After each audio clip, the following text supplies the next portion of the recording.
In the forest of Natoshan, friends laid the camp. A smoke from the fire lazily through the needles. The air is full of pine freshness and toasted bread. Dry branches broke under their feet when Juan went to the green thicket to collect firewood. In the air smelled of fresh bark and raw soil. Someone's hand broke the silence of the rooms. Both black and white stones were quietly touched on boards. Someone's unknown played in Go, and that amazed him. A rusty axe was leaning near the crackboard. Everything was breathing here. The young man looks into the figures, and suddenly his heart squeezes. In front of him, the legendary party Leon K is hidden in silence. For Juan, this sounds incredible. It seems to him that someone joked, played, and left things in sight, forgetting to hide. The young man searches the field. White opens with chopped lines. The hidden plan swims in the air, and the secret move of black already squeezes the space anxiety. In the right moment, the young man makes the move. The board shudders, and the pulsating wave of energy runs the field, leaving behind a trembling trace. Click, and a dark screen. A moment ago, as many as 80% glowed on the phone, and now it seemed to die. The guy was confused, keeping the immobilized technique in his hand. In the camp, silence hugs tense. Yuan looks for familiar faces. No one. Only a light rustle of grass and echo of laughter hint in the imagination. Comrades decided to fry. He asked the police about the suspicious. In response, he heard, "No living soul on the trails. Everyone was looking for missing." The young man caught his words carefully and asked to tell who they were looking for. The man says, "Somewhere young Juan disappeared," as if he had dissolved in the morning fog, leaving silence and excitement. Panic squeezes the chest. How could he be gone for so long? The space around is shifting. In the ears rings with fear. Everything inside is compressed by cold anxiety. The head buzzes. The walls flash white spots. Huan Yuan helplessly tries to understand why other people's voices are reflected in a sterile hospital silence. Doctors see the boy is only 19, and the body is exhausted. The skin is hot and dry. The heart beats. In the look, a shadow of fear wanders. Everyone sympathizes. The air in the ward thickens with anxiety. The powerlessness is shaking the body. Only the young man's eyes are looking for salvation, asking everyone around, "Help!" At first, the roar of thunder rolls over his head, but suddenly to the ear touches the gentle knock of the rain, and the world changes colors, filled with freshness and coolness. The strange anxiety squeezes Jui Yuan. The eyes do not catch anything, but every breath of the wind sounds especially clear. It seems around. An abandoned temple in the mountains. Everything breathes silence and loneliness. In the head, fog.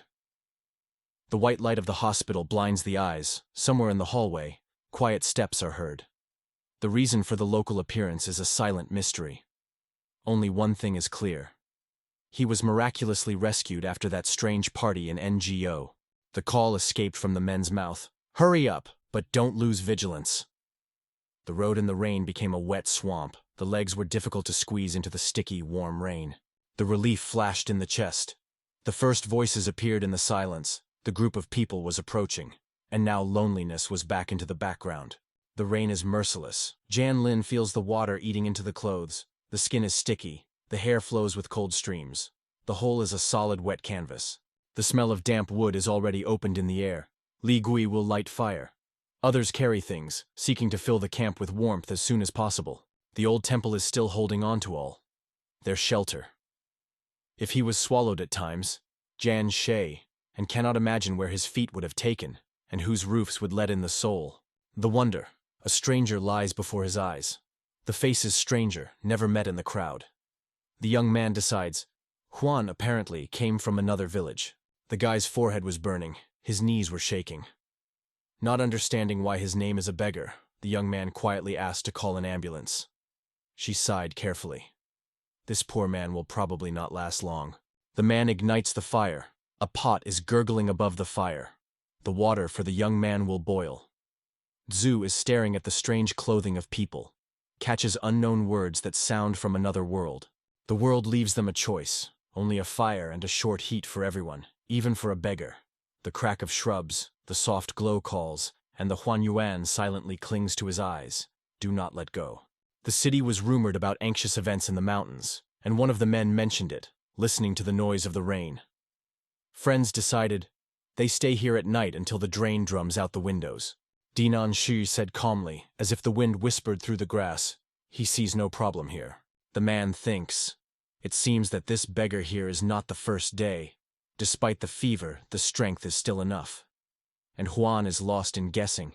Why are ancient sayings between them lunko?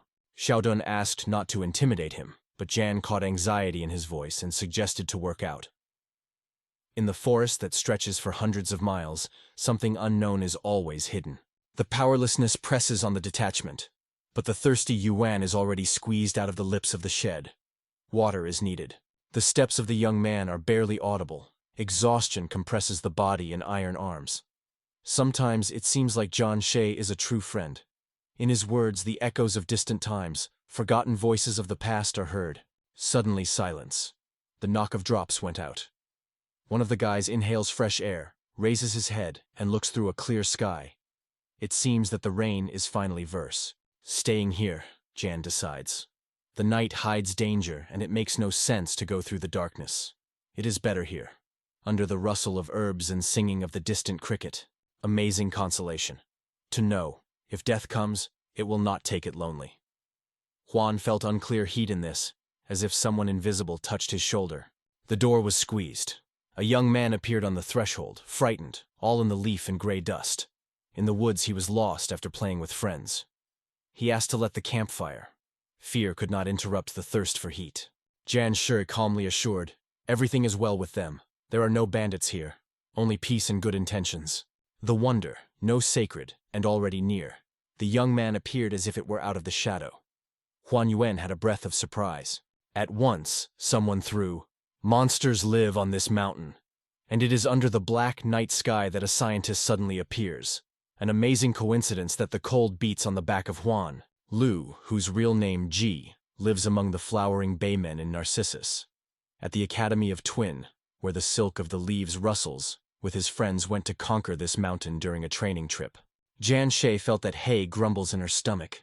She invited him to a table with a light movement where it smelled of fresh bread and hot soup.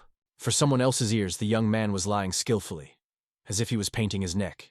Hearing less accurately believed. Yuan cleated it clearly. The sun with a spark in his eyes tells. He came across something special. This, probably, will be a good gratitude to the boys for their kindness. Jian leans closer and asks what he found. The conversations of merchants filled the mountain city with a rustle of news and the smell of other people's spices. It was from them that the young man learned about the royal palm with red buds, so desirable as mythical gold. 3 ropes tightly grasped the earth. So they stopped the frantic ginseng, explained the old man. If it were not for the ban on digging, the young man would have immersed himself in this amazing secret. The boys are soothing their son with jokes and gentle words, they say. Nothing wrong. Quietly asked in which corner of the mountains under the rustle the leaves hide their ginseng. At once the cold ran on the back. The trap closed around. Huan Yuan felt it with the whole body.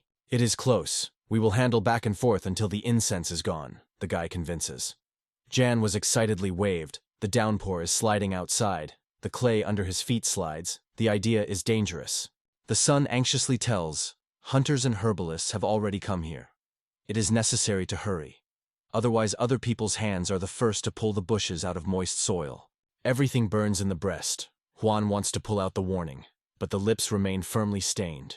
No sound slips between the teeth. Jiana announces the decision. Lao Jin and Xiaodun move with the son of Ji. Others remain to guard things. The leader gently asks the boys to be vigilant and careful. The torch extends the conductor, but the son shakes his head carefully. The flame is begged, as if he is afraid that the fire will touch his clothes and play with heat. The leader's voice is confident. Be vigilant. In response, calm, warm. Everything is under control. Do not worry. Awareness squeezes the breasts of Yuan. As soon as something happens to those guys, then his turn. Anger boils inside from powerlessness. The tongue seemed to be a fury, a single word. The beggar suddenly moved, and the men noticed something strange, as if the cold in the air changed, and the dirty bag on the floor came to life. The alarm flashed in the air. Zhang To decided that the guy was being attacked, and rushed to order him to lift it, clamp it into his mouth, a wooden rolled wand, so that he did not smoke the tongue. Yuan with anxiety whispered, "This stick is terribly dirty."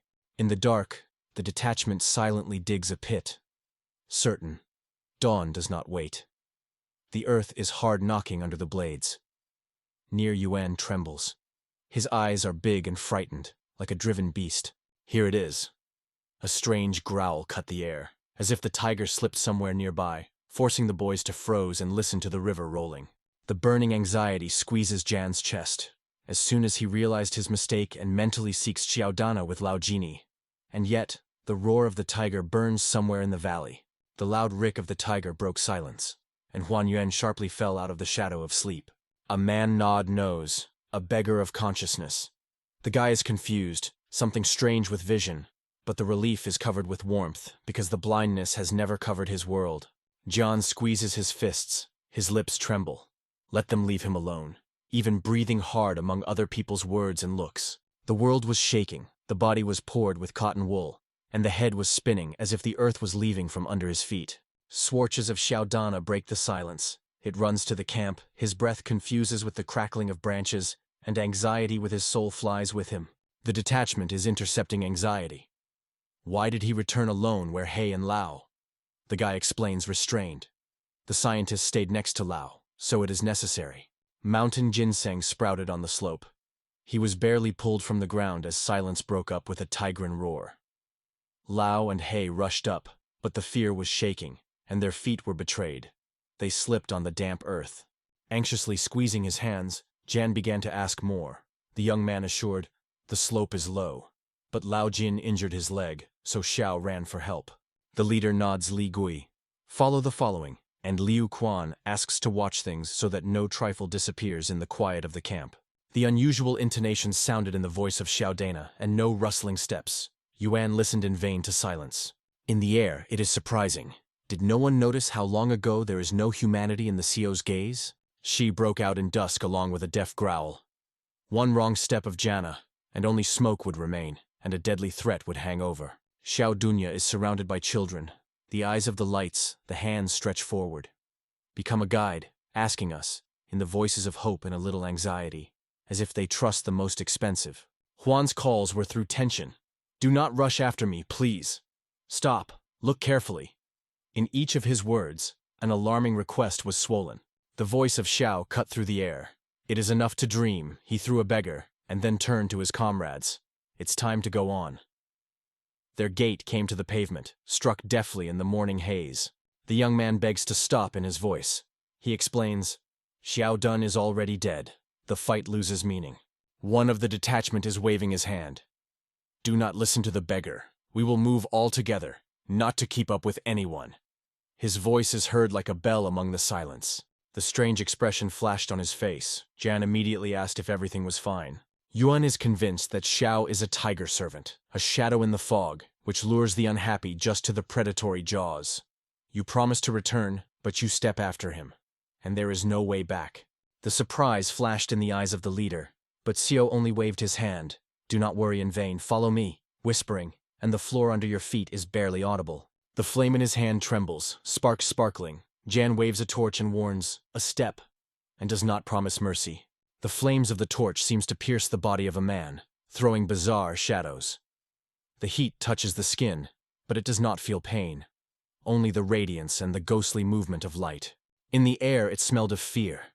Everyone finally realized, Xiao was only a shadow. The steps were accelerated, everyone dreamed of being safe in the temple. Jan with anxiety in his voice tries to find out in Yuan how he managed to understand it. But the young man nods sharply, silent, not time for words. Grass rushing, and Yuan already sees, as it is not stepping, the tiger is approaching. Thoughts are confused. Is the usual tiger here, whether the forest creature hid in the shade? Yuan and no idea that the deaf steps nearby are the guys that they have left the temple. A deaf roar and a shimmering silhouette is not a simple tiger. Such a company of a semi-blind guy and exhausted fugitives would have overcome a supernatural predator, a tiger from another world. The tiger, surprised to raise his eyebrows, assures that there is no enmity in his heart. But he does not give him one thing. Why did this guy decide to support another's detachment? In the air, the smell of risk is time to act, Yuan decides. The young man agrees. There is no war here. The spirit student only slid past, and Zhan Shi, good to his heart, gave warm water. Her gratitude is wearing her grateful in his soul. He will not allow Gianna Shios without meaning. The spirit never saw Yuan, but in a month the guy slid on the blade of death, and the beast began to bite curiosity. What did he live here? How did not go out? The tiger did not dare to step beyond the threshold of the temple. Something in the air squeezed his chest. Maybe the beggar was once special. And when a life suddenly broke out in the dead body, even the spirit of the tiger was frightened.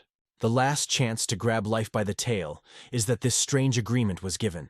Yuan promised to give answers, and from the inside, through fear, a real understanding was broken. To live and die. This is the highest challenge. It was here that the tiger remembered. The air was torn apart, as if the heavenly stream was hit. Inside the temple, the beggar opened like a butterfly from a cocoon. The tiger felt. The young man grasped the depths. Not everyone was given. For the spirit, it is important to mature, to turn and hear the instruction. The tiger bowed, addressing Yuan. Lord, what will you say about my efforts? For 100 years, the mountains of Nude have echoed my practice, but the forces have been exhausted, and then I will not shift. Advice. How to live on. Yan was sure. The beast was subjected to him. He spoke to him respectfully, and the victorious smile had already danced on her lips. The cunning managed. The temptation to find out how much Lu Shansun has consumed, he ignites the youth's curiosity. However, he restrains the gust of boiling the door. It is necessary to gently feel the weaknesses, start with a trusting conversation. Silence was delayed in the air. The tiger raised his eyebrows a little, froze his eyes, thinking about how best to answer this question. In alarming silence, the beast whispered to Hu. How to answer not to lose a chance. If you help, he promised, I will let go. The ghost whispers in response, which will make every effort to help. Yan felt the spiritual tiger was fully immersed in the magic of skill, as fascinated by the smell of unknown secrets. Earlier, in the temple, a stranger was smoking among the scents of lamps without interfering. But next time, through Jian Shui, everything changed. They were forbidden even to move. Poor acts only with the heart. Such avoid empty words and always choose the truth. The ghost is certain. The best answer is simple and unknown. Lu Shangjun admits. He has been trampling for a long time, so he is forced to feed people. 53 souls lie on conscience, always hungry, kills, and hunts only young, strong, avoiding the weak and infirm. The detachment has drawn the cold of fear. The tiger has long known the measure in bloody banquets, and everyone remembers how many souls he already torn. Some of the demons desires human flesh, whispers the young man. And you? Your eyes are hungry or turning away when you hear about such food? He seeks the answer in the view of the spirit, anxiously breathing the night air. The tiger asked if Hu thought about it. The ghost whispered, let it give it time to think. Do not rush with the answer. The spirit leaned to Lu Shanjun. The verse whispers, whatever you answer, everything is wrong. Listen to your heart, trust him. Answer as the soul says, you will not betray yourself. Lu confessed. After a spiritual birth, he lived a pendulum on Mount Nude, almost did not see other demons, so he did not imagine their thoughts. One thing is clear. Human meat really gives power. But the question of the tiger remained a mystery to him, and Lu asked to explain. This is what Yuan was waiting for. It is time to show the younger wisdom of the modern man. The young man said quietly, people are the embodiment of the spirit of the world. Trees and beasts are drawn to them. But the human soul is a complex maze. Demons quickly become dependent, absorbing human energy. The tiger seemed to believe that new food would bring you closer to enlightenment. But the energy inside is only more confused. The movement stopped. This path leads to the abyss of self, destruction. The thirst for human flesh grows in the soul every day, like a wild thirst in the heat. He remembers his hands. He remembers, begging has long wandered in the dark. No one knew the way out. But the guy grasped the essence, became a master. Before him, the beast hesitantly asks whether he has salvation. The young man's surprise. The demon only uses to survive and does not touch people in the afternoon. Old, sick, are always safe, which is for demons or not wonder. This is why the tiger was overlooked by the infirm beggar. Lu will swear with relief that he would never offend him, and the thought is throbbing in his head. It is better to have one wrong with a catastrophe. For the tiger, the tool is simple and complicated at the same time. To stop eating people means to change life. The cleanliness of the mind and the body is the most valuable. You have excess. You will lose everything. You feel a marriage. You will find plenty. The amazing proximity was born with Lu, and the words were enough today. Now Yuan is trembling. How will the tiger answer? The paws suddenly rushed behind. The beast stepped into the shadow. The cold walked on the back, and the thought of lightning. Was it not superfluous to throw those words? The tiger is straightened, trembling with a striped tail and solemnly swearing, he will always keep his teacher in his heart, always. The beast, holding the word, releases Hu, thanks the look. In deep silence, the branches are cracking, and the air smells of freedom. Lu is moving away, promising to no longer disturb the silence of Yuan. His steps gently disappear in the evening whisper. Lightweight breathing in the chest. Everything finally ended, and the true joy of involuntarily illuminated the young man's face. The exhaustion squeezes the shoulders of Huan, and the pale face melts in the darkness, like a gray fog in the spring. Swallowing the water, the young man is hostilely trying to stop Jianashe. Barely fled from the sharp tiger paws, now suffocates from the caring hands of those who had just rescued. Thanks in the air. The detachment bows low, but the guy quietly asks, "Enough, stand up, do not lean more." "There was no opportunity to save," said the young man. At that moment he was trapped, and when a ghost appeared, neither his hand nor leg could move. The slight smell of hay is chirping with Yuan knows. He relaxed, closed his eyes, listens to a light wind quietly. The views of the boys were crossed. It is not necessary to stay here.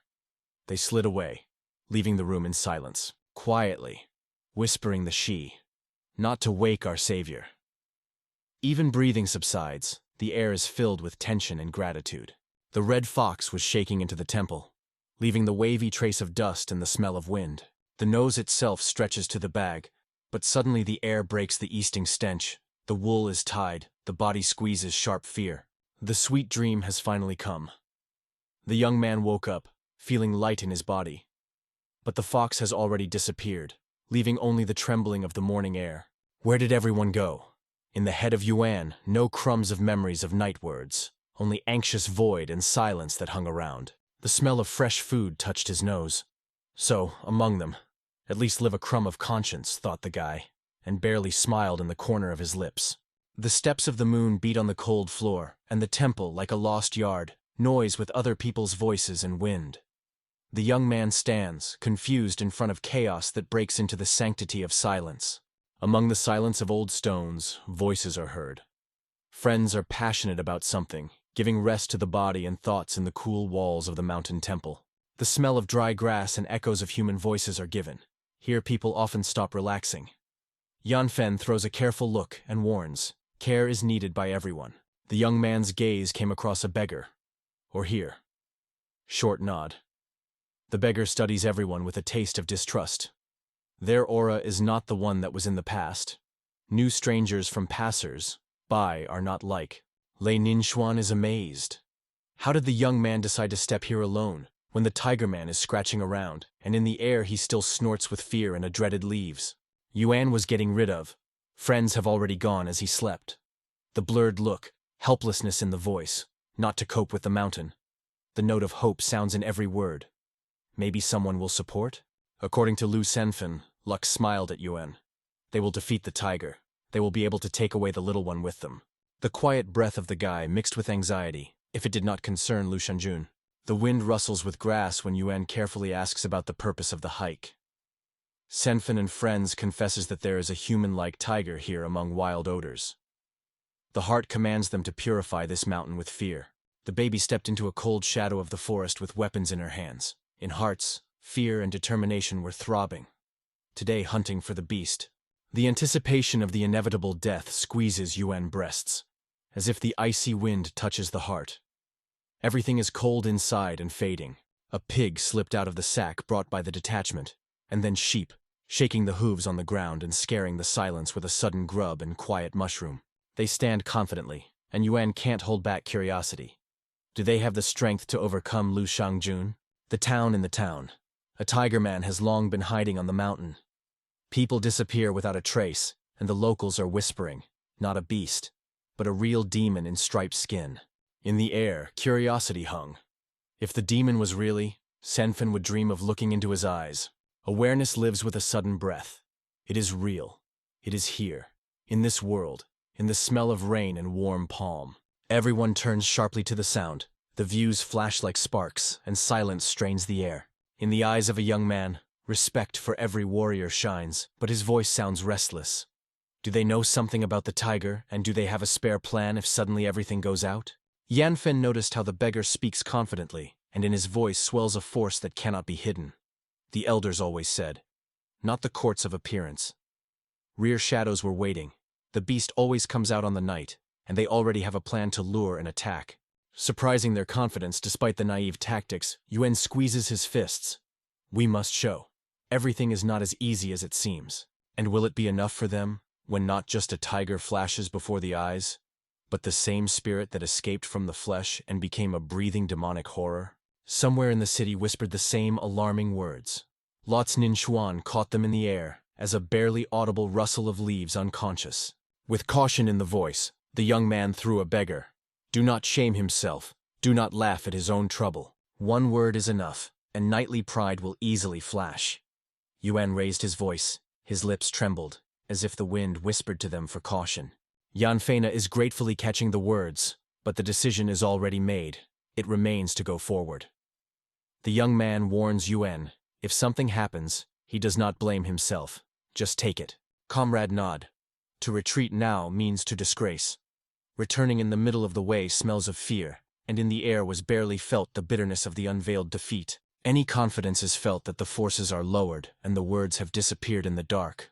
There is only hope. At least a grain of change will germinate in the soul of Lu Shangjun. The backpacks are slammed on the back, the smell of coffee and dust mixed in the air, and the first steps are rustling under their feet. They are about to go into the unknown. Senfen promises a beggar. A little patience. With good news they will return and take it with them. He catches every word, as if in the air it smells like hope. If there is a threat, Yuan advises to cry out immediately with Tiger Tiger. Let the cry roll through the forest, because it can save life. Thoughts about the words of a beggar roll in his head, but Yanfen nod impatiently.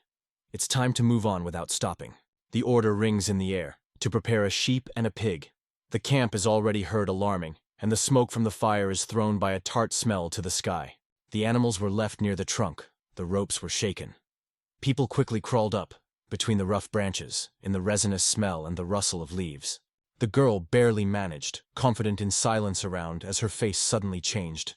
The anxiety flashed in her eyes, all the muscles tensed. The shadows of Lucia slide to the bait, quietly, as if the wind himself was holding his breath, waiting for the first movement. Before the eyes, Senfen was a tiger, a huge, like a mountain. Wool trembled under the sun. Fear squeezed the chest, the breath stuck in his throat. The spiritual tiger is frozen, tense, the eyes shine. Does not look at the pig. In the air, tension swells. Only his deep breathing is heard. Yanfen is breaking his head. Why does the predator, feeling the smell of fresh prey, suddenly turn away and does not touch a piece? Lu Shan felt, they go straight into the arms of death. But if this step is conscious, then the mentor would not deny. The children felt, a tiger is not just a beast, but a creature from another world. A spirit from which an alarming rustle and a barely catchy smell of wildlife remained in the air. So they gathered together, the tiger nods, agreeing, now you can play. Eyes slipped, the tail fell quietly into the anticipation of the game. Jan's blade is cracking, blood protrudes where the beast paid. Hot drops fall to the ground, and in the air the smell of metal has frozen. In the chest, a companion is athirst for revenge. In memory, a friend's voice rings, a heart squeezes bitter pain, and his fists themselves close in waiting for the meeting. The tail of the spirit with noise breaks the air, and the body of the guy flies, cut into the trunk. The bark grows under the back. The air pulls the smell of raw leaves. All the views suddenly became prickly. Now the detachment is no longer nearby, but against it. The voltage in the air disappeared. The boys suddenly froze, and as if waking up, lowered weapons down. The soft paws of the tiger touched the grass. And distance, just on Lan Ninshuan, stressed, wild silence squeezed the air. The sword shines in his hand. The young man rushes forward, voice full of despair, requires the beast to release their combat sister. In the air, it smells like fear and metal. The wild roar breaks the air, stunning and forcing your back to tremble. The roar swore as if in a rock. A young man was swollen, not to move. The sword in the hands of the young man cracked with a sharp click, and the pain stuck his wrist, like an icy arrow, turning his hand in an unnatural direction. For the first time near the martyrs of the martial arts from the human world, Lu Shansun internally fades. The instinct whispers to taste their meat, and the teacher's instruction restrains a wild desire. It is a pity to run in the look of the tiger. They chose these mountains themselves, settled on this rough, windy stone. Senfin's heart compresses anxiety. These people are no longer enemies, but helpless. Fear is rolling a wave, and suddenly they will be erased on the powder of the next moment. Despair squeezes the breast. The mouth of the beast is quite close. At that moment, the guy remembered the advice of a beggar, shouting for help, calling people, remembering the master of Qi, and with his voice to break silence. The loud cry of the young man broke the silence. A predator, leaning so close that he can hear hot breathing and feels the smell of raw fur, froze with the open mouth just before him. The spirit of air asked, "Did you really see a mountain temple?" The guy nodded quietly. The truth and the air of the stone stairs are in the eyes. In the temple, Chenfamen came across a beggar. He sincerely asked to stay away from the tiger. February beasts have been afraid here for a long time, but the detachment ignored a quiet warning under the vault of the temple. The tiger is suspicious of the paws. Once the master in this case, everything should be checked to the little things. Although doubts are biting, he decides to move with the guy to the mountain temple. Yuan sat and hoped that the boys went out of his hands. He hears the steps, and understands that they returned, and brought the tiger with them. The guy is outraged by the fact that they brought with them Lu Shangjun. The spirit confesses that I am glad to meet with the master. Kenfen is surprised to note that the creature really greeted her respect for the beggar. Yuan believes that this misunderstanding can be argued with words. However, the guy notes that courtesy is inappropriate here, and, apologizing, explains that he is not able to pay tribute to the tiger due to health. Appears the desire to ask the master's questions. He notes that thanks to the previous guidelines he was enlightened. In order to practice humanly, it is important to have the righteousness of the body to avoid evil, the righteousness of the path to prevent laziness, and the righteousness of the mind is the stability of thought. The tiger says that today, these 8 were ambushed with the intention of killing, and now he wants to know why the master gave them a message that saved their lives, although their death would not have overshadowed his righteousness. Yin thinks which animal should be called so intelligent that it satisfies the tiger, because the wrong answer can lead to unpredictable consequences. Before the young man agrees with the words of the tiger, it should be noted that there is no such student who would not be glad when hearing approval from his own teacher. Yuan notes that all people should not be evaluated in one case, and the restraint of Lu Shaya testifies to his important ability to self-control and self-realization. The young man noted that these people rose to the mountain because the beast initially killed their friend. If these people intended to kill the beast just like that, of course, they would not be foolish and wait. The beast listens carefully to him. The young man noted that people came to the forest not for the sake of their own benefit, and such desperate who, knowing about the tiger on this mountain, still dare to come here, in fact very little. Lu Shan does not fully understand the words of his teacher. Yuan notes that although they are still young and carefree, each of them has a true knight's heart. While they are true to their beliefs, there is nothing impossible for them to fight the evil of this world. The master appeals to the tiger not to kill them, because there are very few people with such a heart in the world. The young man notes that several guys have good skills, but they are only entertainment for the beast. That is why he decided to reach their help. Yen notes that he has an interesting offer for the tiger and asks to listen carefully. The beast agrees with him. The young man noted that this time they did worthy. But if one of them in the future resorts to evil, let the tiger dispose of them as he sees fit. The young man noticed that if he had bitten them or ate them, he would not have done anything contradictory to heavens. After these words, the tension increased sharply in the detachment. The teacher explains that if one of them will ever deserve the proud title of Warrior Mercy, then the current miss will be finally discharged. This is the true righteousness and indomitability of spirit. The beast raises the head up and releases a thick couple from its mouth. The tiger thinks that the words of his teacher contain the assumption of the possibility of changing. After all, it is impossible to live among people without taking steps towards them. Instead of trying to save these 8, Yuan just gave him a chance to comprehend everything. Lu Shangjun once again expresses his deep gratitude to the teacher for his guidelines. The spirit asks the children whether to help them go down the mountain, but the detachment replies that they will cope with themselves. Yuan noted that they should return on their own, because in the world of people, demons are deeply condemned, and the Tiger Road lies back into the mountains for further training. The beast notes that nowadays have nothing to thank the master, but instead able to help these young soldiers. The tiger asks them to inform people that the tiger on the mountain is killed, and now you can climb there without fear. The spirit spat unknown someone's white skin and reported that he was leaving the master. Yuan sighed with relief, because he once again managed to outwit the tiger. Suddenly the guy felt a powerful energy jet with his hand. Chenfen thanked him for his help, and regrets with regret that he was sorry that he had not listened to the master's advice earlier. The young man reported that many of them were wounded, and asked if Yuan wanted to go down with them. The young man confesses that he is not in the best form and asks to allow him to descend with them from the mountain. The warrior did not suspect that there were demons and monsters in this world, and fate smiled at him when that man saved him. He once dreamed of glory, but after talking to Tsu's teacher, this dream turned into a goal that he just had to achieve. The old man told the 4th Night Guard, which he heard yesterday, several masters went to the mountains to hunt a tiger.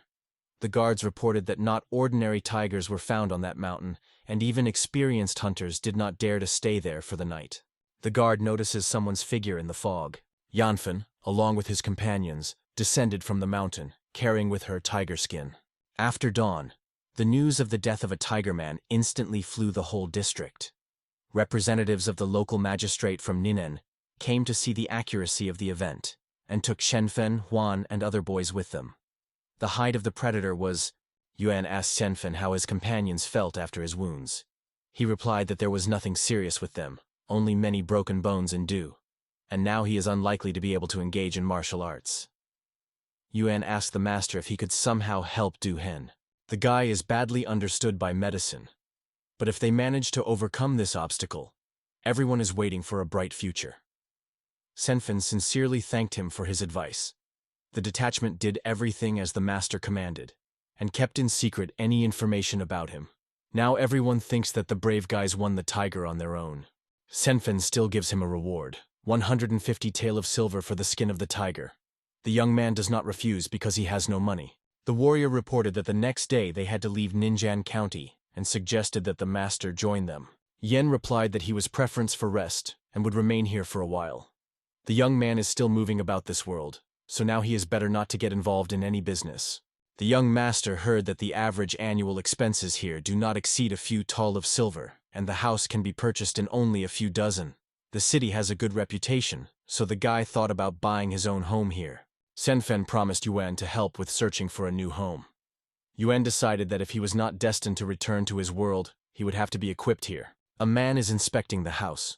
This is the 3rd home that he shows this day.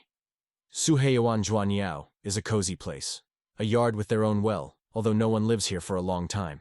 Yuan asks about trees in the yard, and the man is wondering, how did the boy manage to see them? The young man notes that he has extremely rumored hearing, and that the wind does not subside until the trees died. Shenfen points to the tree, explaining that it is a date palm, which apparently is already quite old. The seller adds, in the fall there will be many sweet dates on it. Shenfen was informed that this house was damned, and he could not understand how the master did not notice it. The seller states that in this case he will take the right to the house back. The young man asks him to wait. Yuan could not understand why he was destined to come across this thing. If he did not go and did not take this step, it may not have happened. The young man again carried out energy through his fingers, just as when Lu Shangjun left him. He tested various poses all day long, but did not realize how to cause this feeling again. Yin sought to understand what it was and how to use it, because in his body he did not feel any changes. The young man tries to focus energy in his hand again. Shenfen interrupts him and the guy asks to enter. The warrior purchased a house for him and now hands him documents for ownership with the keys. Yin overwhelms the joy. In his past life he has never had his own home, and now it is his first real home. The detachment goes on the road, saying goodbye to the master. The young man sounds that their paths will certainly cross, because without this company he will undoubtedly be boring. The seller of clothing assures the young man that he looks great in this outfit. The young man agreed, and he was surprised how well these clothes fit him. Yuan asked the owner whether he could order the delivery of new furniture from the next store with these clothes. The man wondered where he lives, and the guy replied that he lived in Suheyuan Zhuanao. The seller's facial expression changed instantly. The young man asks what happened, and the man replies that he will now send. At the well, Yuan covers a strange feeling. The employees told the boy that his belongings and furniture were already placed, after which they went to the exit. The guy thanked them for their help. One of the workers mentally noted how strange this house seems, and the partner was catching it up, calling not to talk, but to move on. The store owner and these people avoid certain topics, as if they are afraid to talk openly about something important. Yuan suspects that some illegal business is being hidden here. Yuan cannot understand what is happening. He gets colder, and he inadvertently thinks that he apparently purchased a very thin blanket. Suddenly, an incomprehensible sound came to his hearing. A strange dark substance crawls out of the well. The young man realized that the stone which pressed the cover of the well fell to the ground. The young man is angry with a broker who imposed this house, and is increasingly convinced of his own disadvantage. Suddenly, the ominous evil, and Yuan immediately wanted to leave that place as soon as possible. He trembles under a blanket, realizing that if he does not escape now, he will certainly die. The demon began to suck it out of him, and it became difficult for the boy to breathe. The guy does not intend to put up with this, because he has already managed to survive in the mountains, where he even encountered a tiger man. Yuan sees a board for go and laid out chips. The young man concentrates the energy on the tips of the fingers and strikes the foam of the monster. From a strong blow to the demon compresses and throws back. The unclean crawls away, hiding in a well. In the temple of God, an old man noticed that the deadly darkness had escaped. Another old man proposes to go south to check the closed well. The night watch is carefully waiting for the order. It seems that the boy managed to get rid of this ghost, and he looked frightened. The right hand of the young man is a little bit, but in general he feels good. Yuan is aware that it is better to escape right now, because next time he may no longer be lucky. When a night watch appears in his home, the guy decides that he is reappearing ghosts again. Men are surprised that the energy of qi in the well was almost completely dispersed. One of them points out that the spirit is unstable, but the feng shui scheme is not broken, so he could not escape. The other adds, if so, the gods themselves gave them the opportunity to destroy this creature. They seem to be convinced that he does not see them. One of them went to announce all the god of the city. It seems to the young man that some ghostly creature is really locked in the well. Two men who have come are probably subordinate to the city deity of this district. Since there is our own god here, there are also Buddhas and gods in this world.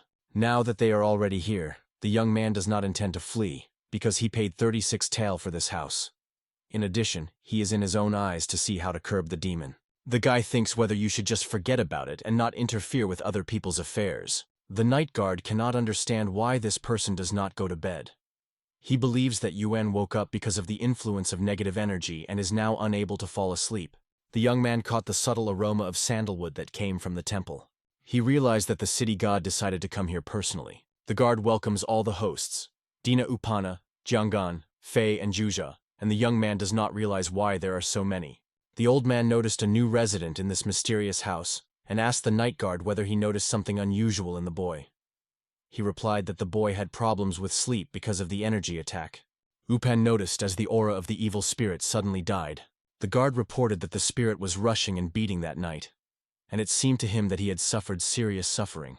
The young man notes that there is nothing unusual around Ninin, and his grandfather thinks perhaps they were helped by a master who accidentally passed their town. Fei proposes to cope with the monster first, and then find out all the circumstances. Juja emphasizes that it is impossible to delay. You should act as soon as possible. Jianggan also agrees with them.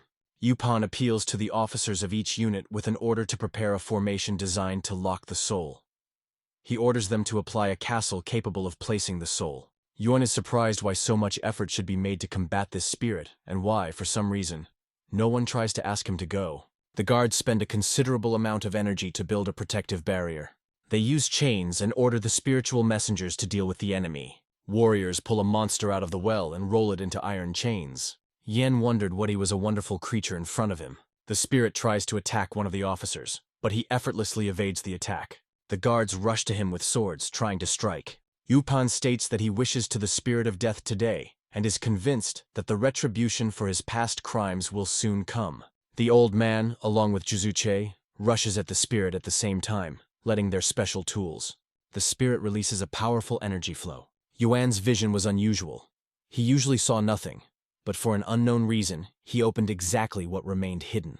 The young man is convinced that the end of the monster is already close. Suddenly the spirit releases many hands. He clung to one of the guards, and his partner had already swung to take off this hand. The young man does not believe that he is unable to quit this thing. The monster squeezes in the arms of the unhappy, which she was kept, and turns it into powder. Yin feels that it is about to escape from these shackles outside. Upan urges everyone to be bolder. The elders direct the flow of qi to restrain the monster. The monster is angry with the put, trying to get rid of. Yuan believes that if the spirit was so, it would not have existed for a long time. The old man is preparing to strike a demon of the last blow. However, the monster snacks his sword, and Upan flies rapidly. Because of this, the monster breaks out of the shackles. The young man just wanted to look at the performance, but everything, as always, went to a scraper. Now he thinks how to get out of here faster. The young man suddenly realizes that he should go immediately and rapidly gets off the ground. The monster immediately noticed it and tensed sharply. Upan reports that he is no longer hiding, so the boys should be caught again. The guards throw chains on it. The Fae orders the shadows to follow him while the rest of the elders make a spell. The whole brigade simultaneously rushes to the attack on the demon. Yuan clenched his lips and kept his breath from tension. The monster disappeared, and the guy realized that the victory had reached the just side. Suddenly, an awkward silence prevailed around him and the entire detachment. The guy realizes what he just saw was left outside the usual human experience and had to get into the eyes of the average person. The warriors apologize for their ignorance and sincerely thank him for the assistance provided. Yuan felt that he had to answer them because he did not expect such a turn. Earlier, Upan thought whether a great master himself could visit them to help cope with this unclean. Only now did he realize that this man was in the yard all this time. The appearance of the young man does not really correspond to his inner world. The old man was convinced that the guy does not want them to bother him, so it is worth leaving him alone. In addition, it is necessary to report before the city deity. Upan bows his head in a bow and assures that they no longer dare to disturb his peace and will soon leave. Yuan thinks that, at such a pace, one day he was definitely destined to get a heart attack. Now a strange aura disappeared from the well, and he can finally sleep peacefully. Yuan woke up only at noon, sleeping well after the intense events last night. The young man looks at the well and thinks that it is better to go to Common to collect water. On Tianyi Square, an elderly woman asks her girlfriend if she heard a terrible cry last night. The girl suggests that this was again coming from the house Huanyao, and believes that there were probably new residents. The young man believes that the people remain quite calm, and the whole night noise was drowned with the same embroidery. The girls discuss the sophistication of the young man. Although they did not see him before, they decided that if he came to collect water on the square, he probably lives somewhere nearby. The young man returned home with the rocker and suddenly slipped on the puddle. Passers-by laugh at him. Yuan was awkward, feeling embarrassed. The young man complains about how difficult it is to wear water, and passers-by think that the boy had vision problems and do not understand why he went on the water at all. Yin Prices offered him his help with water. The young man is surprised to see this boy. In the last 2 days, he became convinced that he is clearly able to distinguish only those people who have something unusual. Yuan asked the boy's name and his age. He replied that his name is Prices. He is 12 years old. He often carries water for his family and has become very strong. The young man thanked him for his help, and the boy promised to pour water into the bucket. In Prices, he saw his home and realized that he really lives in this damn place. Yen notes that he moved here only yesterday and does not understand what the problem is. The guy hears the little confessing. Parents forbid him to come here. It makes it clear to the boy that neighbors still do not know about the death of the evil spirit. The young man noted that Yin could turn to him as a Tsi teacher, not call him a master. It was amazed at how kindly the guy behaved, despite his young age. Yuan assured that he would be comfortable in this house, and there was no reason to be anxiety.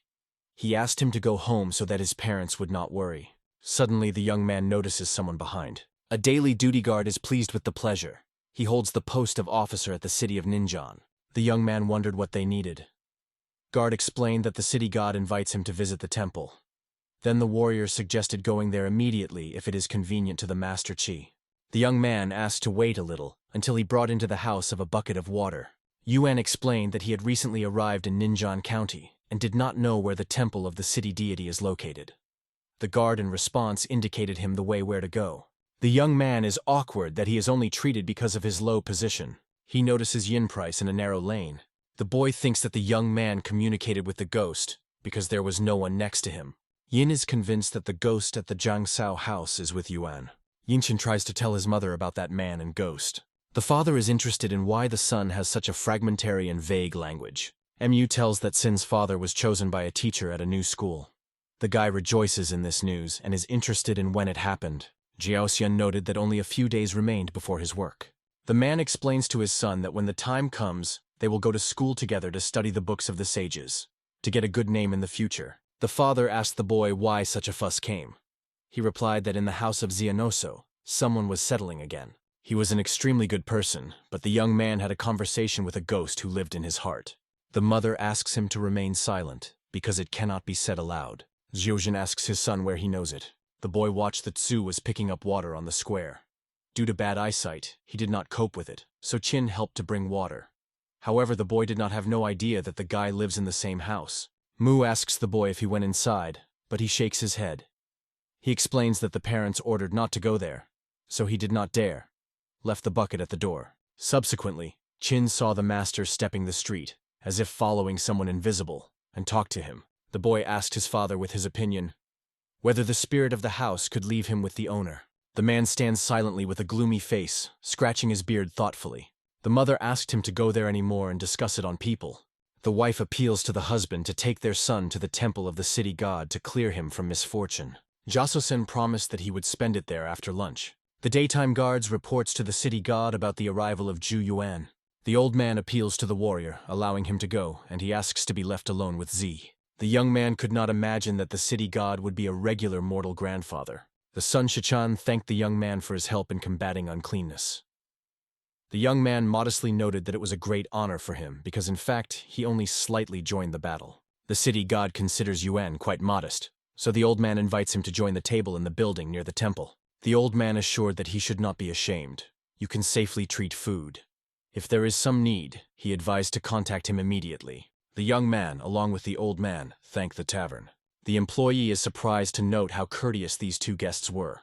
Yuan notes that the cake is surprisingly delicious, and adds that the city god is also worth tasting it. The son Shichan notes that he is not able to eat ordinary human food, because he is devoid of physical body. Meanwhile, the old man asks the young man with interest in what purpose he visited Ninjan County. The young man is not able to talk about his past, although he is interested in what is happening now. Yuan reported that he would remain in the city for a while. The old man noted that it is not necessary for the boy to share what he does not want to mention, because already the young man helped them a lot, freeing them from trouble. 7 years ago, the Earth Dragon was killed in the Daejeon Palace, and his death fueled the fierce energy of the earth. By accident, an evil spirit broke through the underground, which arose in the mass grave in the west of the district. Under the influence of the dead, this spirit has turned into a hostile creature. The old man personally managed his subordinates, but did not know that the monster had acquired the mind and became incomprehensible. The ghost widow seemed to be defeated, and the detachment believed in this appearance. At a decisive moment, the evil turned to the dark power of the earth to inflict a heavy wound for night. The son Shichan suffered heavy losses. The lion's share of his golden body was destroyed by a demon by the demon. But despite this, the old man managed to strike in response, saving his life, and caused the creation of serious injuries. The monster fled, and they found him hidden at the bottom of the well. In the end, they managed to temporarily lock it in the depths of the well, so that it is later to get rid of this threat. The first 2 inhabitants who occurred and the adventure went away in their time, died naturally. However, by the time the 3rd person settled in the house, the monster had already restored his strength and was tired of sitting in a well. Therefore, a new resident died of fright. They are urban gods, earthly deities that take care of their territory, but have no significant influence on the world of the living. Since then, rumors have been spreading that this house is dangerous. It was at this moment that a rare opportunity appeared, that the old man won due to the power of the collected incense. In the end, he was able to destroy the monster that became a real relief for the entire Ninan district. The young man realized that the real situation was even gloomy than what he saw at night, and after such a spectacle, the desire to stay there disappeared. Tsi noted that he did not consider himself a master and only accidentally could injure the evil. He confessed that he had many questions he would like to ask the city god on advice. The old man allows you to ask any questions, but mentally reflects on how it was possible to accidentally injure a demon caused by the earth's demonic creature. The young man was wondering whether the ways of practice that exist among mortals were known to the city god. A golden body filled with aroma and flames that master the deity created on the basis of the desires of all living things. This is a completely different practice than the usual improvement of these. Although there are many treatises about martial arts in the world, the young man realized that there was nothing around. The old man is something in the usual ways of absorbing qi. But these techniques are too superficial and most likely not to be in no use. Z confesses that he does not have even the simplest skills and appeals to the city god with a request. If it does not become a burden for him, the young man would like to see the martial arts inherent in the mortal. The young man hopes that after all the help he provided to them, they will not refuse to perform such a trifle. God noted that if it is interesting to the young man, he would order to be delivered to the pavilion. The young man expresses her sincere gratitude for everything. The city god was a pleasant interlocutor, and now the guy is full of desire to learn about the most secret. He begins to ask about the sects, and what conditions you need to fulfill to join them. The old man does not understand why the young man continues to ask such questions, and already begins to doubt. He may not be a master. God notes that there is no residence of the immortal in the ninjan's arrival, and Mount Yuhuai is considered the only prominent pinnacle of Zhou. It is rumored that there is a special plate that can determine the status of a local mountain god. The old one confesses that he has no idea how students usually take students in sects, and adds with sadness that he knows nothing about the customs of foreign lands. The young man was interested in what to say about the heavenly palace. The old man did not quite understand what the interlocutor meant, and decided that he was desperate to use the sky to build his palace. The guy thinks, if there is no heavenly palace here, then probably immortal consider those whom ordinary mortals perceive. Yuan noted that he was the fabulous palace that he had ever heard. The old man immediately realized what was being talked about. The young man confesses that he still has several naive questions, and expresses his hope that God will not laugh at him. The old man assures that he is ready to answer any question and tell everything they just want to find out. The guy is wondering in which country they are now, and which dynasty rules at this time. He is also concerned about the situation in other countries, and how many times the dynasty has changed since then. God is amazed at how you cannot know such simple things, but notices that the young man is not devoid of education. His thinking is clear, and language is polite. When the old man just came into the world, he unfolded the Book of the Immortal with ancient legends, which told the story of a guy woke up and moved to enjoy life, not even suspecting that he had fallen for a millennium. Yuan does not understand why the city god has thought for so long, and begins to worry that he may have asked two foolish questions. The old man asks the young man to listen to him. They now live in a vast state consisting of 13 lands. The Dacha dynasty has been rules for 200 years, and the current emperor is Tsamv, who survived the era of Wu, Tun, Tes, Tu, Quan, and 9 dynasties to them. According to ancient chronicles, these lands were part of the great dynasty Give Shu, but the young man understands that it is not the same that he remembers. God notes that this dynasty is too ancient, and the world has changed so significantly that even to him, existing on Earth, it is difficult to tell about it. Yuan assures that his words are true. Going outside, the guy thanked the old man for his hospitality. He noted that it was a true blessing for Ninjan district, and promised to deliver books home as soon as possible. The young man thanks him again. Men agree to postpone this conversation and go to another topic next time. The boy Chin quietly pulls his father by the sleeve and nods in their direction. He points to Tsu, who, with his hands, stood in front of a mentor in a dark mantle. Chuga-o-san noted that these people looked suspicious, and never met them before. Tsi goes home. Jiao-san orders his son to enter the temple of the city deity. The father reflects on who this old man can be, because he is convinced that he knows all the noticeable people in the city, and it is unlikely that a stranger is not a local one. The man asked the temple servant of 3 sticks of incense. The employee warned him, "You should be careful and not break them." Chugo-san thinks how the old man could disappear so quickly. He asks his son, but he also did not see the old one since he went to the temple. The son suspects it was a ghostly image. The family appeals to the deity of their city. The man reports that they are already going home.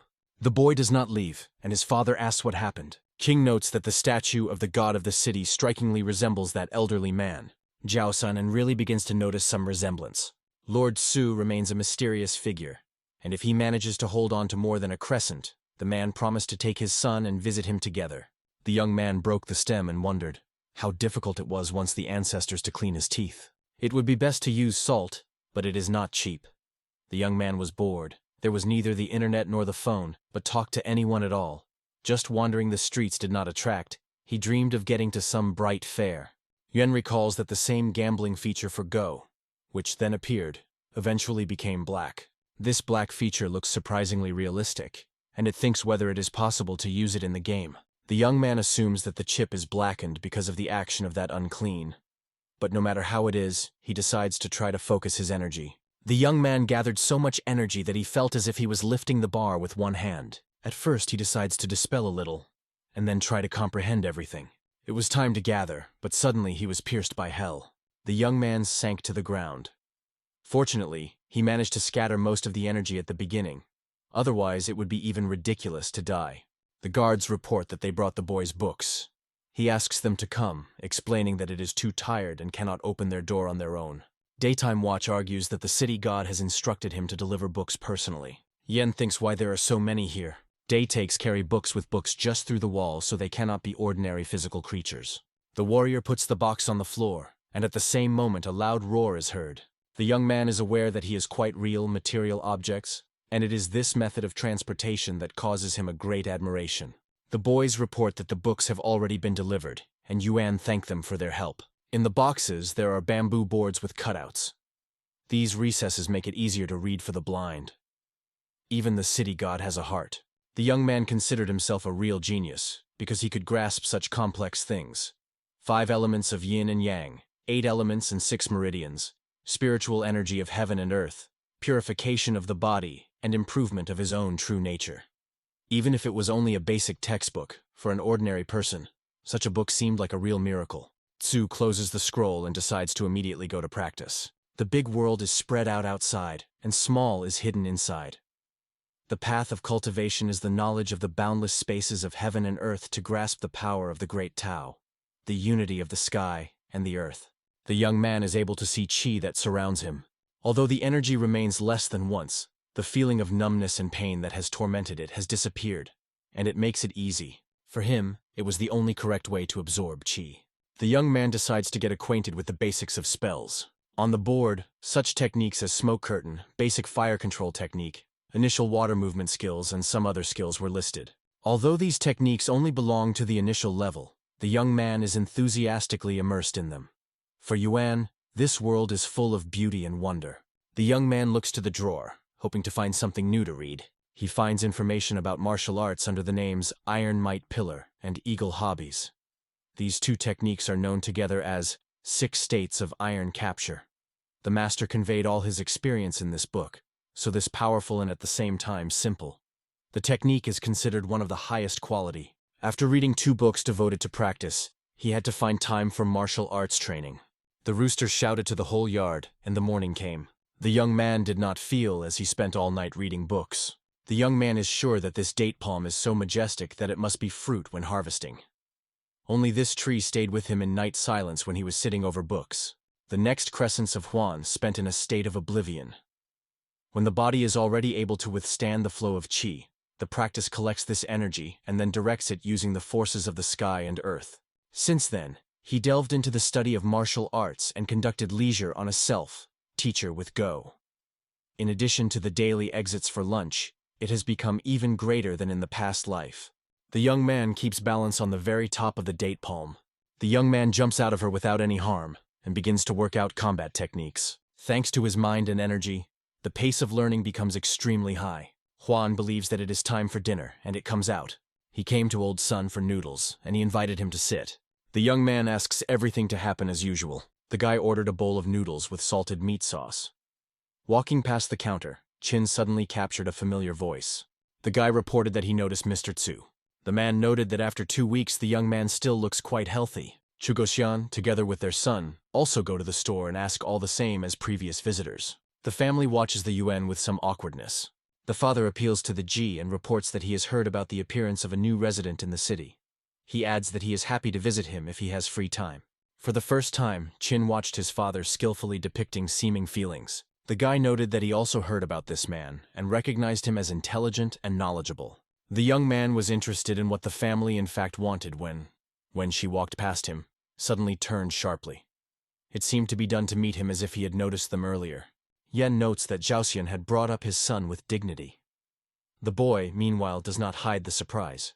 He did not think that someone else remembers him.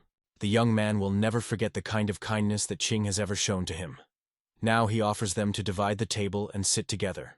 Qin was surprised that the guy remembered how the baby was afraid to go to his home. The man reports that they willingly make up the company. The old song carries a steaming noodle on a tray. The chef wished them delicious. Yuan thanked him for it, and Jiaoxian noted that the guy showed special courtesy to the owner of the institution. Jiaoxian also expresses gratitude to the old for good wishes. Song noted that he was found too much honor. The young man understands that although the scientist does not despise the old man, he still feels higher than his status. Since the young man thanked Sun, Jiaoxian also had to do so that he was not more visible. The habit of a boy thank the waiter remained from his past life. In this world, deeply rooted class thinking prevails. And at the same time, people who always behave reasonably and rationally, no matter who the conversation is. The father calls his son to eat. At this point, Yuan is aware that the teacher should always be better, because it is he who educates future officials whose success will depend on the development of the state. The young man asked to bring the score, but the man insisted on paying himself. The young man is sincerely grateful for such generosity. He turns to a man, explaining that ordinary people are a reflection of the whole country, and the one who teaches others gives his virtues an example for imitation. Zhaoxian was impressed with Herd. The boy asks the father when they return home. The man warns that they should finish eating, because it's time to go home. The father says they visit Mr. Tsu in the morning. Once upon a time, this house was gloomy, but now there is a sense of purity and naturalness. The man is surprised how free it was to breathe here. The family was already knocked down when the guy told them that the door was open. Yuan assures that he should not bring anything with him, and invites you to visit at any time.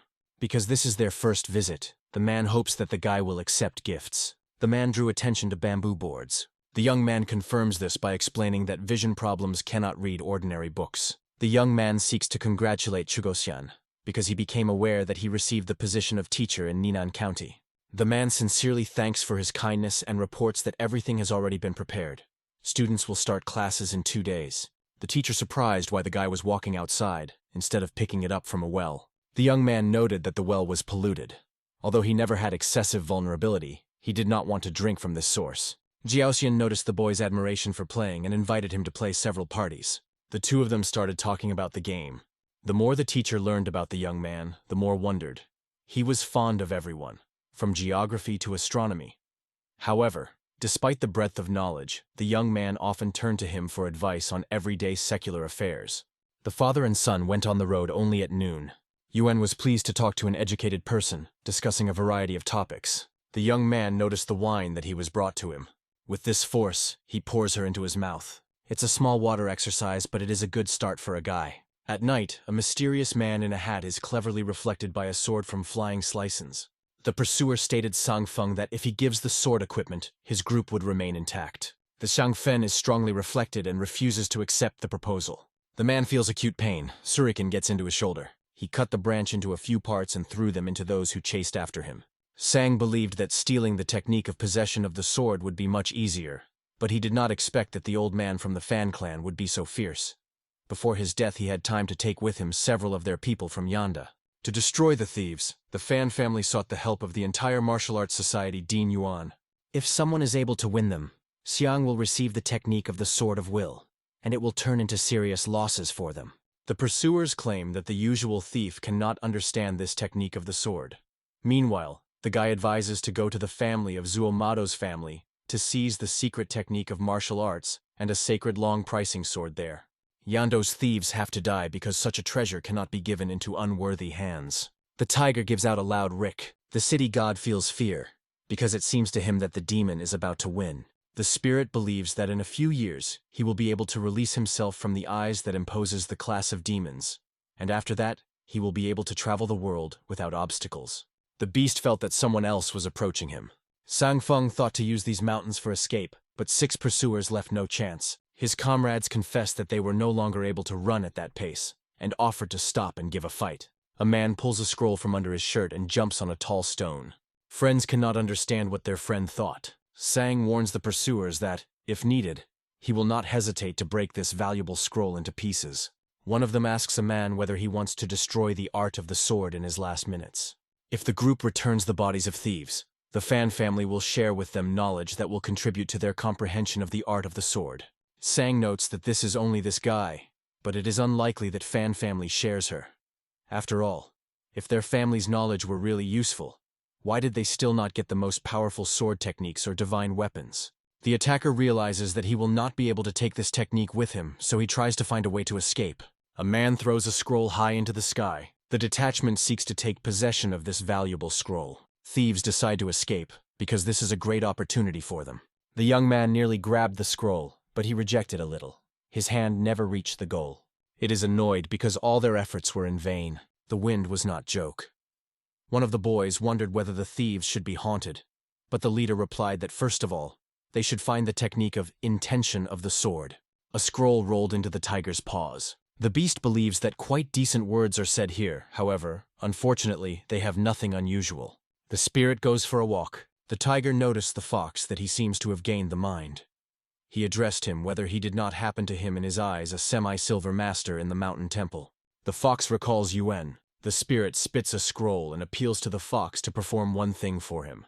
The scroll is wound tiger hair, so the master does not expel the fox. The tiger releases a small beast on the road, warning, if he lost a scroll, the spirit will deprive Yago's skin. Lu Shangjun already imagines what praise he will reward him with Yuan. He goes somewhere, as if singing under his nose. Yuan liked his new life, because now he could get up when he pleased. Thinking, he decided to go to eat something. The young man went outside and immediately came across people. Two fierce dogs with angry are shaken by a fox who had to send a scroll to the young man. The young man instantly found himself in the forefront, causing surprise to the audience.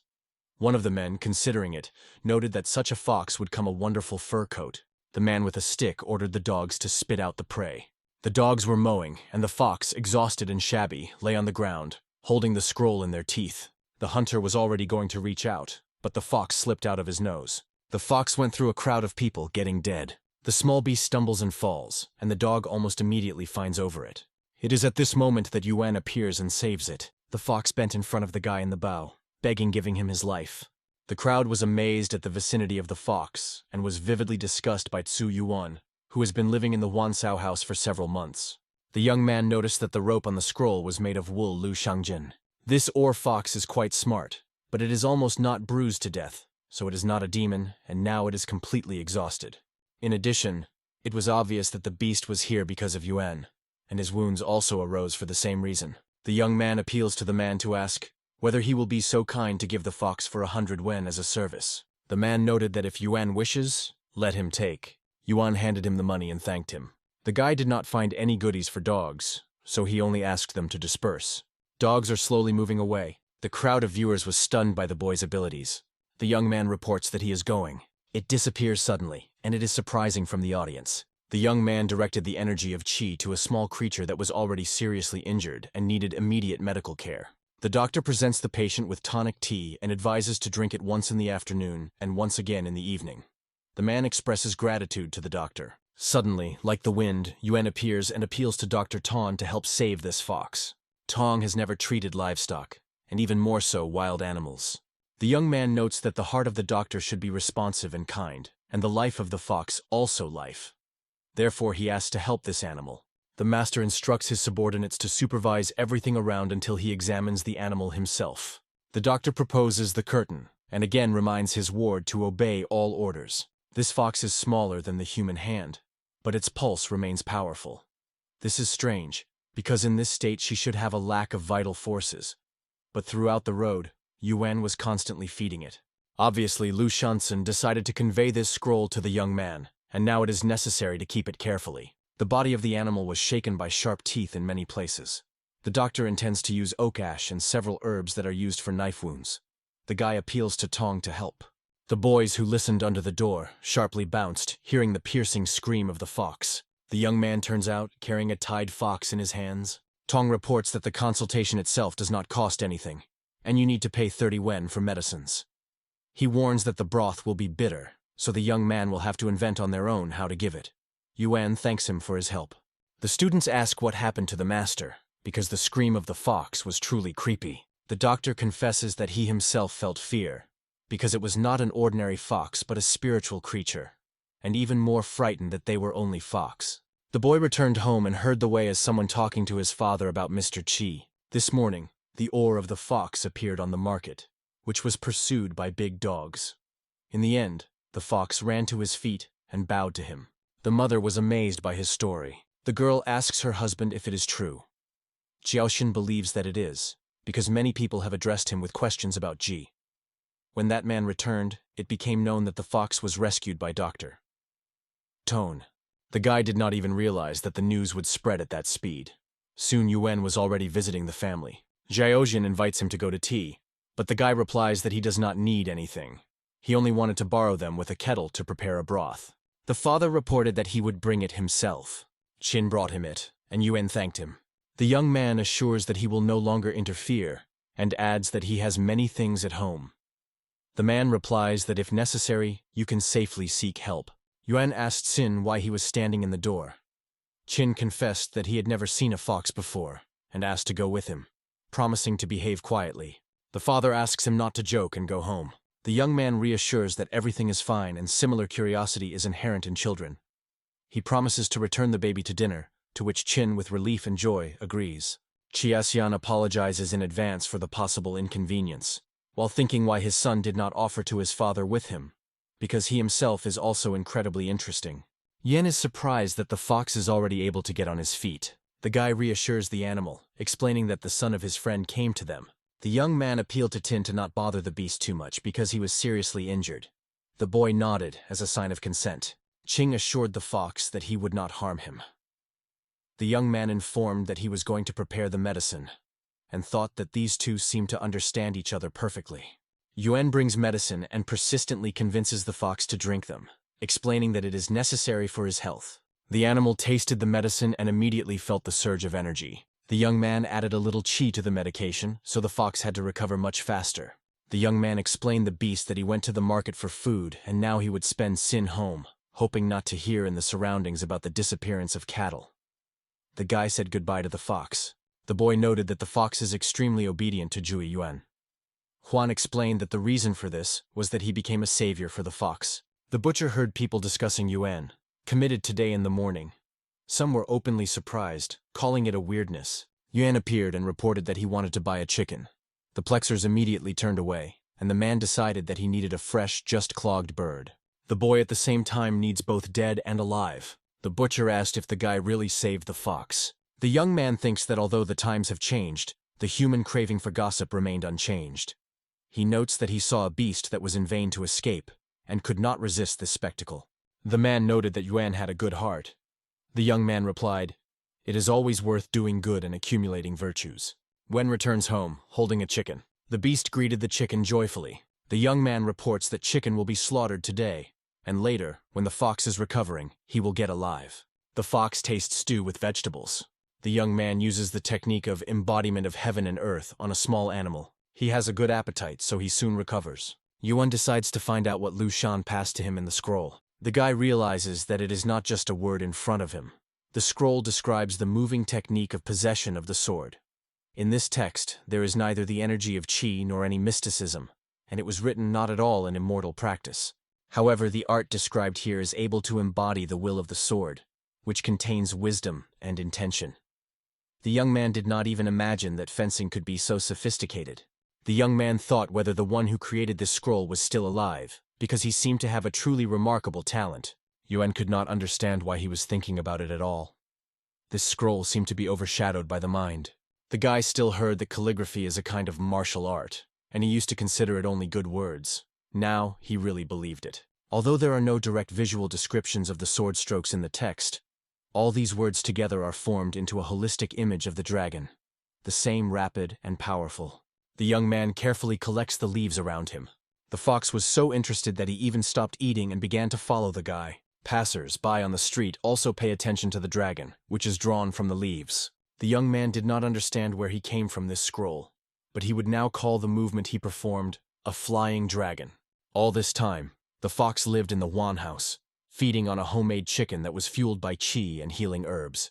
In addition, Prices, together with his father, often visited the fox. Time missed unnoticed, and within a week Lise began to think about returning back to the mountains. Suddenly she recedes, as if puzzled by the words of Yuan.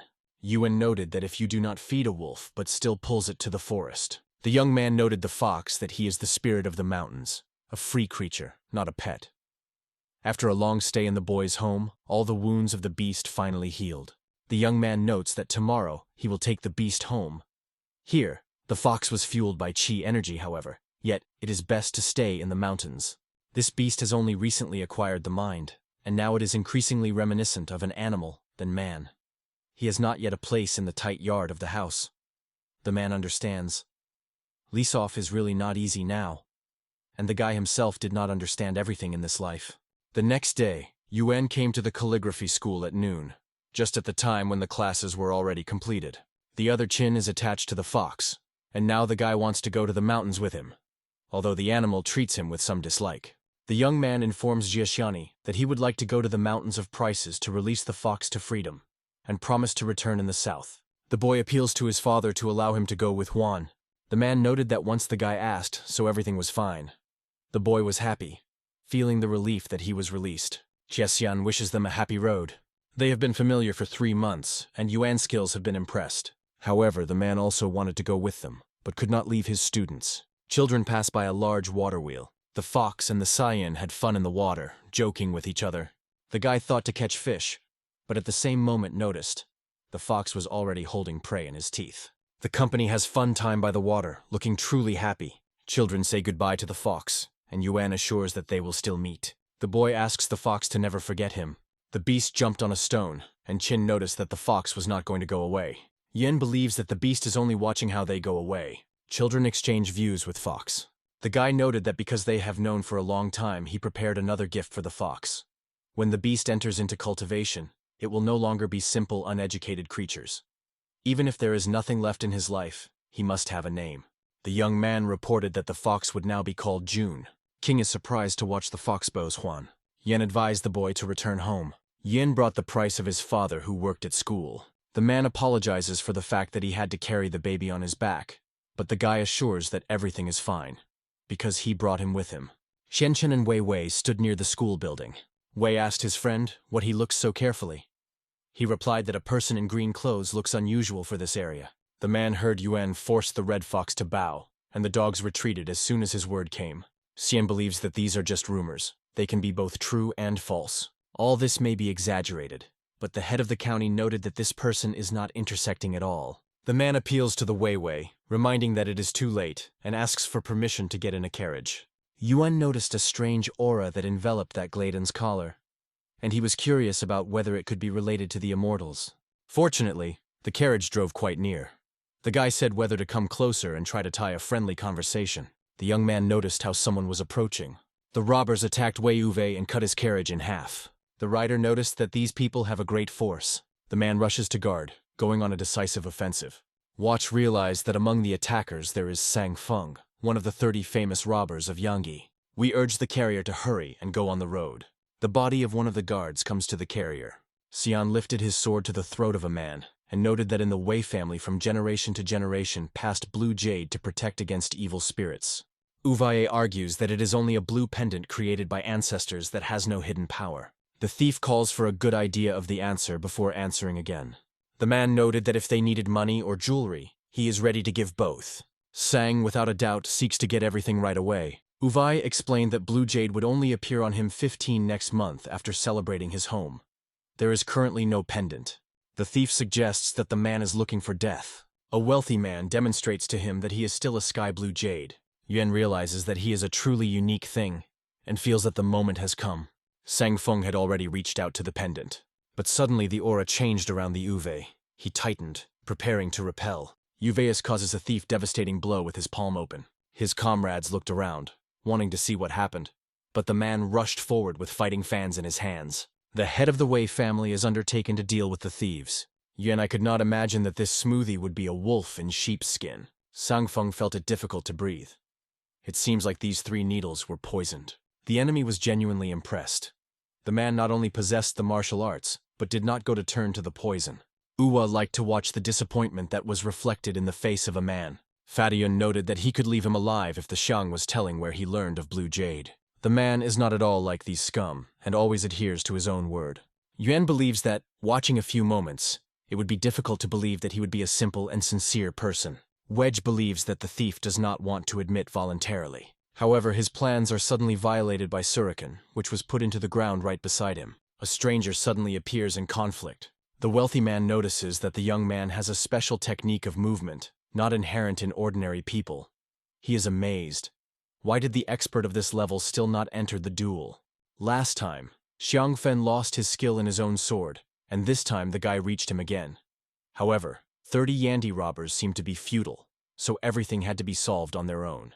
Uvai tries to repel the boy's blow, however, even defending himself with both hands, he is still injured. The next attack covers him, and the man realizes that he will not succeed this time. At this point, Yuan appears and interferes with the battle. The young man was aware that this martial art master is truly dangerous. He had no right to lightness and had to be full. Now he had no weapons. It was only necessary to rely on his own fists and honed equipment of the iron battle column. The man could not understand what monster he was dealing with. Not only his eyes were barely able to follow the boy's rapid blows, but every blow was felt as if he was beating on a steel column. Yuan noted that his opponent finally lost the pace and could no longer catch up with him. The warrior's left hand was completely dislocated. The young man finally breaks his right hand. The man noticed that the young man used the technique of iron torture. He seeks to find out what sect this prominent man belongs to. Yuan realized that he was perceived by a master from some sect who possessed the art of cruel iron torture. The warrior stated that his fate is now quite in the hands of the young man, but assured that if he decides to let him go, all the treasures of the world would become accessible to him. The young man is silent. The man states that he is able to give immortality to anyone at his own will. The young man changed his voice and asked how he dared to fool him with such a nonsense. It was the perfect moment to apply the real chi. The man notes that the traces of the immortal, though blurred, have not disappeared at all. It is rumored that the CCO Quanta has already settled on this path. He advises to ask the Uve, because Blue Jade is not easy and deserving special attention. The young man addresses the head of the Wei family, asking why they came to take away his family relic. The man says that once his ancestors saved the crane. Soon the bird returned, holding the jade in its beak, and gave it to the rescuers as a sign of gratitude. This blue stone was passed down from generation to generation, and now owned by Uvia. It is said that jade has the power to drive away evil spirits. In addition, the desire for immortality is just an illusion.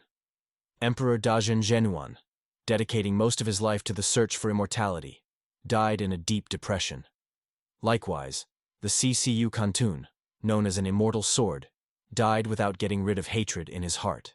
The man tells that there is a smiling Rakas, who at night dreamed no less smiling soul, and it is not empty rumors. The attacker was called Zhane Kanenitz.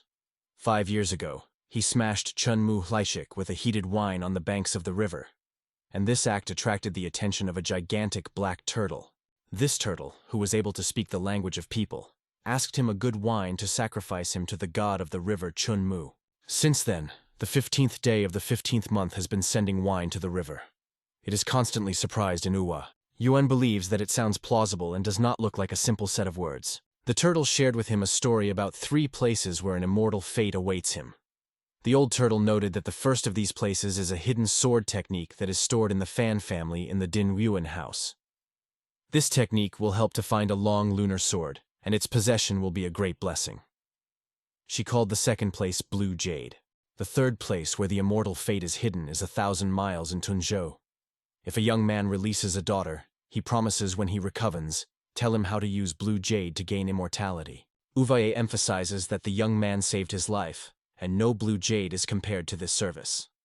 However, he believes that the reckless actions of this person, and even more so numerous murder, remain unacceptable both in terms of law and common sense.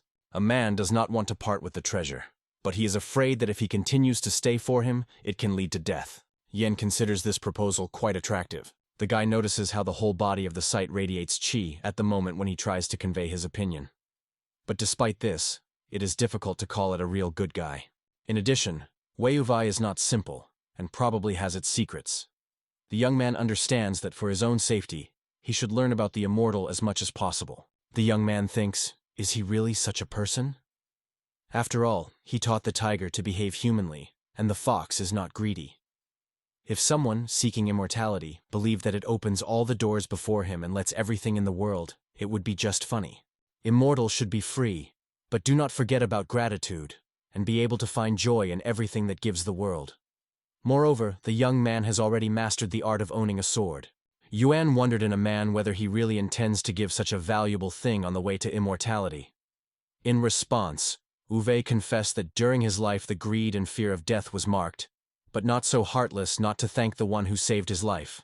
The man assures that his desire is sincere, and in addition, he is also able to enjoy the same wealth as immortal. The young man laughed loudly. The young man throws Blue Jade back and notes that he just passed by, heading in his business, but seemed to be staying here for too long. Yuan appeals to the head of the Wei family to transfer this group of people into the hands of power. Uwe never managed to find out the name of his rescuer. He was already rushing. The young man returned home and unfolded the scroll. The young man already examined him carefully, not finding a single clue that could lead to the tomb. He came to the conclusion that it was necessary to look only in the content, because it was only a regular piece of paper. Due to bad eyesight, he is not able to read ordinary books, but, in some way, somehow comprehends the entire depth of the sword, which is discussed in the scroll. He is sorry that the CCO Qantas has died more than 10 years ago, because now everything will have to be grasped. Yen spins in a finger filled with chi energy through the air, and suddenly notices the map. If it weren't for his talent, no one would be able to reveal this secret. A truly worthy line of CZO Quanta. The young man thinks with interest. What unknown opportunities will open before him, as soon as the long sword of the moonlight. The thieves with Yando were in prison, and the prison with a reproach turned to Uwe, complaining that he did not close his eyes all night. He sincerely apologized to explaining that he had no other way but to seek help when he was attacked. The man noted that in any case it was his duty. In response, Uwe calmly reported that he had already ordered many dishes that would soon be brought to the prison house. Wedge asked the Xiangwei whether he heard about Huan. The young man suggested that it was probably a longtime friend of the Wei family. Bogatius denies. He only heard that the Red Fox bowed to him, and this news struck him. That is why the man expresses his desire to meet him personally. The prison says there were a lot of people who wanted, but only Xiaoshan from this county. Uwa guesses whether it is too heavy in yuan. Xianwei points out that the young man was always distinguished by kindness and courtesy, but settled in a house known to all as a killer's house. Within a few years there was a lot of misery, and the man is surprised as he generally dared to move there. The prison noted that after moving the boy, oddly enough, all the strange events stopped. However, even then, no one dared to visit him. The man added that if you want to talk, the young man can be found on the market. Uwe noted that I would like to know where the Huan lives. Sanewi replied that it is quite easy to find it, and promised to send the conductor. He asks Rich with interest that it is a smell. The supporter explained that it was the aroma of a date tree. The man confessed that he did not even suspect how nice the flowers of the date would smell. The old man noticed that the case, probably in Huan. They say, it is a strange person, and in previous years there was no such aroma and language. Vi, who saw a lot at his age, confessed that he had never had dates with such a wonderful smell. The conductor shows the young man's house, and reports that he will no longer go. Uwe raised his hand, getting ready to knock on the door. Prices watches carefully at the NGO party, which his father and Yuan lead. The young man noticed that guests appeared near their door. Wei Yuve told that he had heard about this young man as a capable scientist, so he decided to visit him. Yuan was surprised. Only yesterday did he talk to this person, but in a completely different form, and now it seems suspicious to him. The young man appealed to the boy to help open the door, and Qin immediately rushed to do so. The boy invites the man to help convey things, but he gently refuses with a smile. Wedge paid attention to the serious expression of the young man. The merchant explains that, in a hurry, he took with him a few treats. He is wondering for what purpose the guy was here. The man recently learned that the oar of the fox had leaned before Yuan, and perceived this event as something unusual. Wedge sought to seek advice on his problem. Qi noted that the master of Z is extraordinary. Yesterday they went to let the fox release, and when the young man named the little foresters, he did not stop bowing him. The father appeals to the son to remain silent. Since Huan did not forbid discussing it, the boy's father asked him yesterday. The guy reassures that nothing wrong has happened, and invites the man to sit down and share his problem. Uvi understands that children's words are devoid of wickedness, and are not full of evil, so these stories look true. The man wondered if there were monsters and demons in the world, and asked if there was a way to gain immortality. Yunnan confirms this information. Xiaoxian immediately recalls how his son told a man who resembled a statue of the city god. Qin reminded his father that his course had come, to which the man answered. He just reflected on the next step. The man gives birth jade and asks to look at it. noting that he never had magical strength. Yesterday, Yuan failed to see the blue jade, so he did not hope that today Wedge would visit him. The young man directs the flow of qi through his own fingers to the stone. All his guests watch it in surprise. Magical symbols appear above the jade. The young man interprets this as a reference to Mount Yukwai. Uvai was happy at once because this stone could hide the chance of immortality. Yanwen noted that something special was really hidden inside the blue jade. When it was absorbed, a barely tangible magnetic force emerged towards Wei. It seemed that even if you take over the blue jade, it did not guarantee the achievement of immortality. The man is interested in where Mount Yukua is located and how you can meet the immortal. The young man replied that he did not really imagine what this mountain is. Uwe noted that he did not know how to use this jade to get immortality, but I would like to consult a guy. The young man would seek more, but he was aware of Mount Yuhua only from the stories of the city god. Yan replied that he was an ordinary man, only his eyes were open a little wider than others. He heard that this mountain is in the north of Jiqiu, and that's all he can tell. Uwe assures that his family will never forget the boyfriend of kindness, and asks not to be shy to seek if any help is needed. A man extends him a green token and says that he can take advantage of him if he ever lacks money. The token can be exchanged for the right amount. Qing began to ask about Mount Yukua and the immortal, who, according to legend, lived there. The young man confesses that he would dream of meeting the immortal. As for Mount Yuhua, he assures that there was no lie on his part. The guy notes that they cannot be sure because they are only familiar for a few months, and earlier the interlocutor could lie to him. In response, Xiaoxin asks him to be more polite. Yuan said he could say that he did not deceive. In this situation, he really told the truth. He advised the boy to be attentive to his statements, emphasizing that a friendly atmosphere is now dominating. But in another place, such frankness can turn into trouble for him. Jiaoxian agrees with this thought and believes that the price should be used more rigorousness, so that he does not forget about courtesy and does not give an image in his own language. After such words, Yuan returned to the game and continued to make baking. The young man was most fond of the restraint of Jiaoxian. Quality, even rare than true indifference to glory and wealth. He learned a lot. Yan reports that it is likely that Ninjan will soon leave and go on a long journey. The man asked when the guy planned to leave. The young man has not yet decided. Maybe tomorrow, and maybe 3 to 4 days. Subsequently, he will have to contact the city god on the map of the surrounding lands and say goodbye to him. Yin's family is upset. Zhao Xian noted that Ji is a smart person, and he has undoubtedly his own reasons for his actions. Therefore, the man did not ask unnecessary, only asked to warn him if he needed to be accompanied, and if not, he wished a happy road. The guy thanked for the warm words. Yuan believes that this year he will not be able to taste ripe dates, so he asks the teacher to harvest and share fruits with neighbors. The morning the next day, the young man noticed that the garden after the autumn breath of the wind suddenly fulfilled the fruits.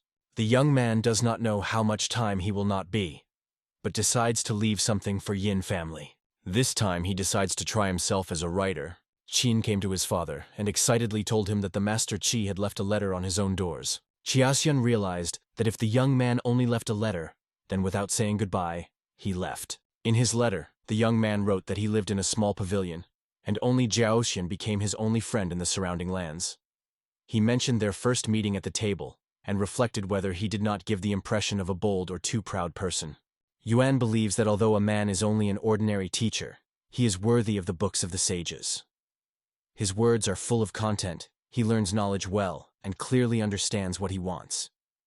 In addition, this man is always pleased not to create any obstacles. The young man wrote that he does not say goodbye because he believes they will certainly meet and play in the NGO. The young man sincerely hopes that Jiaoxian will be able to enlighten the younger generation and keep an unquenchable passion. He believes that he will be able to write a book and create his own biography to benefit children with many families. Wen noticed how he woke up in his hand. He suggested that the letter made the impression on the Chudzian. From the top of the mountain, he sounds in the direction of the city, saying goodbye to his friend. Qin asked his father what happened. Zhaoxian reports that Master Tsu has already left. The Yin family came to clean in the yard and was amazed. Large dates were ripe in the trees. The man considers it a miracle, because he remembers the outraged sighs of a young man who complained that he could not see it. The teacher visited Lapshichna, where the cook suggested that he taste aromatic wontons and yanchun noodles. Jiaoxian reported that he had already ate at home. He brought dates made of wood growing in the yard of Huan. Before leaving the house, Juan asked Juan to distribute these fruits to neighbors. The cook was sorry for the guy, but the teacher did not know when he would return. Visitors ask old Sun about these fruits and are asked to allow them to taste. Song was surprised that it was dates, although not even the middle of June now. The unusual aroma of the fruit was liked by everyone. Everyone immediately wanted supplements. But the old man noticed that even his grandson had not yet been tasted, and stressed that it should be enough for everyone. The dates of Yuan ripened surprisingly quickly, and all the inhabitants were delighted with their taste. In half a day, the rumor that the guy went on a journey dispersed the whole district. Meanwhile, the young man walks on the road leading to Chunhi Prefecture. The city god acted at amazing speed, and the engraved card was much better than he hoped. If you move north of Ninjan County and then turn to the east, then the Chunma River will meet the road. Swimming her by a boat, he will eventually get to Chunhi Prefecture.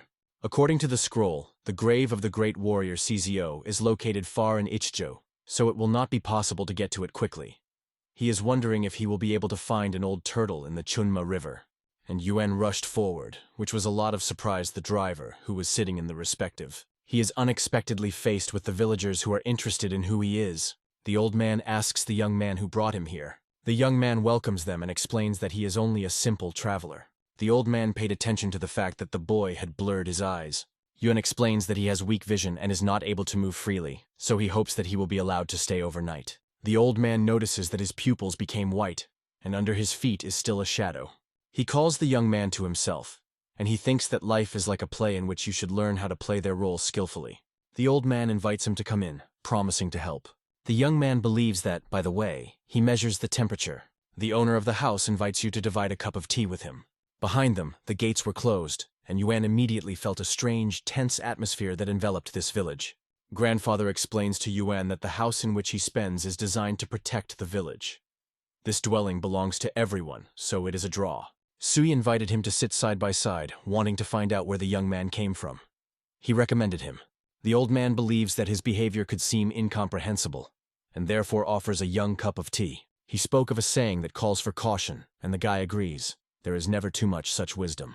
Sui wondered the boy if he was a ghost. From the unexpected question, Yuan almost rested tea. The guy decided that the old man was joking, and the young man confidently assured that he was not a ghost. Grandpa explains that he just thought about some things, so he wanted to see his own. The young man asked the old man, "Or often ghosts appear in his home?" The grandfather replied that the seductress Smius once lived in these walls, and since then the night came, people prefer to stay at home and not go outside. Yuan suggests that it can be a demon. They say it is a big snake with a pretty head. She likes to lure young and strong men, and then he mercilessly devoys them. The young man assured that he was not eaten. However, he compared this demon practitioner with Lu Xiangjun, considering them too similar. Sui points out that this case has long been handed over to the Suyuan County, and the locals are still alarming through this event. The young man suggested that they were in the district of Shunbao, but his grandfather replied, "This place is not there. It is the village of He, which lies in the Suyuan County." Yen crossed 2 districts, but seemed to overestimate his own speed. He lacks a mobile navigator, and the card he uses does not even allow him to determine his exact location. The guy went to bed, but his dream broke the barking of the dogs. Dogs are said to have a gift of clairvoyance, and they gathered together and barking in one direction. The young man felt easy excitement and thought that in this neighborhood should be a city god who could deal with this strange cause. The snake slowly crawls out of the water. The man woke up from the barking of dogs and, taking several stones, drove them to finally subsided. Yan noted that the barking around not only did not subside, but on the contrary, became more louder. He decides to go and find out what is the matter. The young man through energy, skillfully controls the flames. The young man wondered why there is so much noise around this. The man, opening his mouth in a pose, makes the need to the river. Suddenly he heard a strange sound and decided that it could be fish. Someone in the river exclaimed that it was too dirty here. This cry was heard from the girl's mouth. It seems that she was the snake's edge. The man asked the girl not to be offended, explaining that he did not know that she was bathed here. The girl was convinced that in such a late time no one was visiting. But when he appeared, she had to hide under the tree. The girl sounds him to go away so that she can get out of dirty water, and the guy, without hesitation, recedes from the shore. Suddenly a flock of barking dogs emerged before her husband. Hardly a woman came out of the water, as an unexpected fright made her fall. She begs to help her get out of the water. The young man takes her hand. He is tightened into the water. The seductive snake dragged it into the water and hugged with its cold rings. The villagers thought, "Why dogs bark so loud today?" The young man jumped on the roofs, listening as the barking of dogs is approaching more clearly. It looks like the demon was already nearby. Yuan notices that a girl is actually a demon who wrapped up a trusting man with his illusion. The young man shouted loudly by the serpent, urging not to mislead the victims with the help of the magic of his eyes. The demon threw the man to the ground and turned his gaze towards the guy. Yen believes that it is not too late because the victim of the demon is still alive. Waking up, the man saw a monster in front of him. The man jumped out of the water and began to shout for help, and Yuan mentally noted that the serpent should be desperately bold if he dared to crawl into land. The young man himself disarms the branch from the tree, demonstrating his strength. The young man attacked the demon and hit that branch. The snake tries to counter the tail, but the guy cleverly evades the impact. From ancient times, people have used fire to protect themselves from animals similar to snakes. Yuan lights a demon by fire using his makeshift sword. The reptile dived into the water, wanting to freshen up. The young man realizes that this technique of fire will not be able to extinguish with plain water. The angry snake opens his mouth and rushes rapidly at the young man. The demon breaks its burning tail with teeth. The young man was surprised to learn that the demon actually did so to survive. Yin shouts loudly, demanding explanations. Where did the day and night supervision under the leadership of the city god? The young man reports that a demonic monster appeared nearby, which harms the locals. He has a little quote, so that's all that he is now capable of. Observers are stunned by both the event and the mysterious snake. People do not understand what is happening and for what reason it suddenly came. Knight Warda welcomes the young man, noting that he is glad to meet with the immortal. The young man reports that in this village there was a demon, which has the look of a beautiful girl and seeks to kill her husband. He hopes that guard will pass this news to the city god. The guards thanked for the assistance provided and assured that they would destroy the demon before he would leave the boundaries of Suyuan County. The guards of the night reported their owner about what happened. Fei is angry with the young man for taking advantage of his abilities to cause a watch, not to end the demon. Old Jianggan noted that this act of the young man expressed his respect for the city deity. The city god notes that they will discuss it later, and now it is necessary to block the river and not let anyone see what is happening. The night guard leads a fierce battle with a demon, lightly waving a sword. God noted that the snake was truly injured.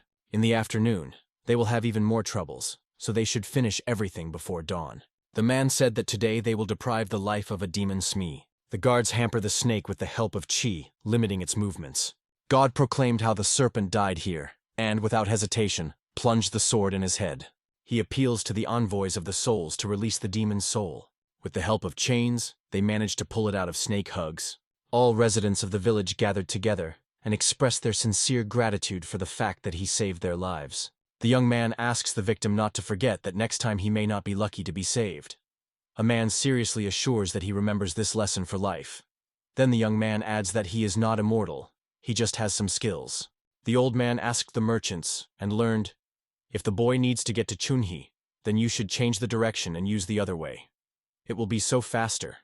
Having passed through the Jewels, Chanju, and Tunsha, and moving along the county of Judao through Mount Laohua, the guy will go to the river Chunma, and already on the river will be able to get to Chunhi. Yen thanked him for the information, but the old man just waved, noting that the young man was too polite, because he had already helped them cope with the monster.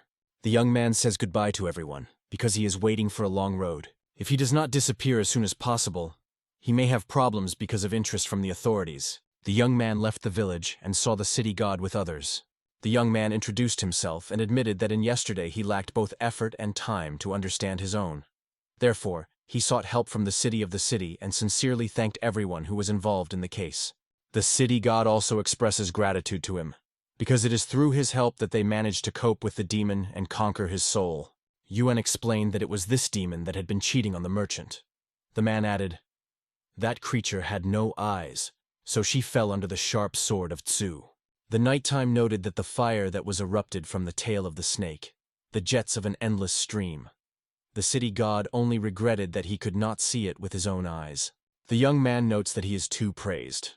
He has been engaged in practice recently, but still managed to injure the demon Smias, using only the basic fire control technique. The masters were surprised that he used the martial arts of ordinary mortals. The young man notes that the fire of the people lives forever, and the technique of the sword he has mastered comes from the scroll left by the genius of martial arts. Therefore, This technique deserves to be called Tao technique, and it is worth remembering that mortal techniques should not be underestimated. The city god is surprised to watch how skillfully the guy mastered the fire. Now that the case is complete, they no longer intend to interfere with his further journey. The man assured that he would always be near, and you can turn to him when helping. Yuan states loud that he already has one request. They looked around. The young man does not know if there are any immortal works in their country, but if such is not forbidden, he would like to see them, even with a considerable amount of information. The city god asked why they were. The young man replied that he's seeking only self-improvement, and hopes that this man would support him on the way to immortality. However, he has neither means nor opportunities, so he relies on the kindness and mercy of the interlocutor. The man is convinced that he gave them an extremely valuable service and looks sincere. God notes that there are no valuable books in the prefecture, but ancient collections are preserved, legends on the path of the outside world, and illuminated ideas. They are inexpensive, but at this time they are rare, so he decided to give them to Mr. Tsu. Yuan thanks the city god for such a gift, and he is surprised. How could a man carry these things with him so much time? The guy considers this book an unusual because he managed to read its name. The young man unfolded the book and immediately noticed that there were no words at all, unlike the previous ones, where at least the words were still preserved. Yuan drew attention to the words that emerged directly from the stream. The young man thanked the book again, and the man in response wished him a pleasant journey if they appealed to him. They flew, saying goodbye to him. The young man cannot understand why they went so suddenly, because the conversation between them was quite normal. Yin can't understand why this is happening. He probably really is a sage if he is able to see these words. The city god, obviously, considers the boy a common man who wants to take away something from him, so he became angry so much. In any case, he decides not to stop here and moves on. The city god thinks where this Huan actually came from. The young man hid from the rain in the cave, but it was unclear why this place was called Sleeping Dragon. He had very few dates left, and he hoped to keep a little about the stock. The guy hears someone's steps and suggests that apparently someone just turned off the main road. Yen notices a man who has been wet in the rain, but does not hear any sound for some reason. The old man notes that Yuan has a special sophistication. The young man explained that he just decided to rest a little here. Judging by the good mood of the old man, he suggested that because he probably liked to walk in the rain. The sound of water drops and steps seemed extremely real. The guest that appeared in front of him gave the impression of an unusual person, but he still could not determine who before him, the demon or immortal. The traveler noticed the boy's book, Legends of the Path of the Outward World, a publication that had a lot of age. He asked permission to join, what the young man answered kindly, inviting to settle down more comfortably. The old man asked the boy who impressed him with this book. Yuan has not yet read the book, but it continues it enthusiastically, because it considers truly wonderful. At the same time, he is embarrassed by the bias of the story and the presentation of demonic topics. The guy cannot understand why the author is not focused on the simple truth, to treat others as they would like to be treated. The traveler asked to tell in more detail. The guy acknowledges that there are really many harmful actions from vegetation, animals, mountain spirits and monsters, but does not understand why it is to bring it all under a common denominator. In the book, the cat saves Van Lala, but it was not an ordinary animal at all. Later, she turns to a person and seeks to become his wife. Subsequently, one of the members of a wealthy family, passionate about her beauty, kills Van Lana, and subsequently leads to the death of his whole family. The demonic cat killed a wealthy family, seeking to take revenge for Van Lana. Although all history is emphasized on the danger of the human heart, it is also emphasized that demons pose a threat to humans. This is what causes the young man to resist. It also stated that the drought was caused by heaven.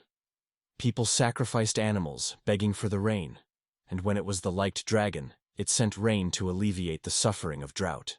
The author of the book states that the dragon was rebellious heavens, and rightly suffered his fate, because he remained in ignorance. There are many such biased works.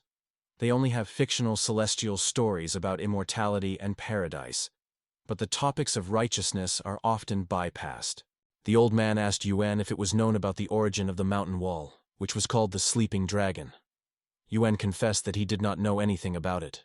The leaf says that about 300 years ago, a dragon in the same year, the date trees grew profusely, and the dragon felt, his training ended, it was time to turn into a water dragon.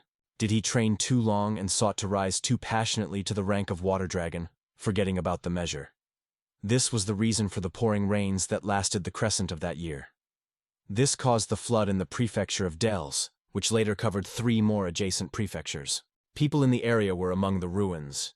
The guy was aware that even with modern technologies, floods can really be terrifying, and what to say about the times of antiquity. The mountain wall is here once a dragon or a dream at the source from which it once arose. Since then, the sleeping dragon has become a hereditary title that has passed from generation to generation. Yuan has rumored that there was a dwelling of immortal in Jichu, known as Mount Yuhua. It was at that time that a water dragon appeared there.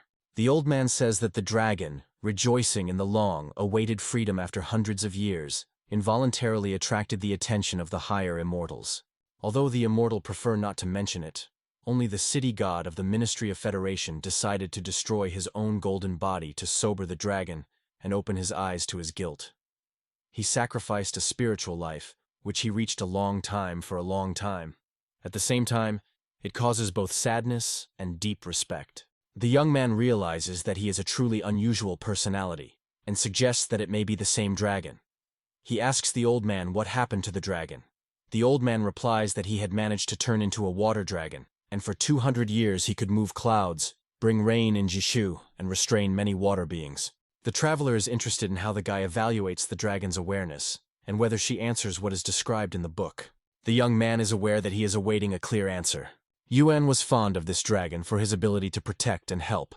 However, if then there was an evil snake on his way, and if he had enough strength, Yuan would cut off his monster without hesitation.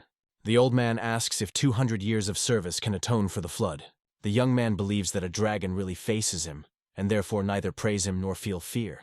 He feels the desire to gain courage and ask questions. For the guy, merit remains merit, and the disadvantages are disadvantages, and he is convinced that it is impossible to change it.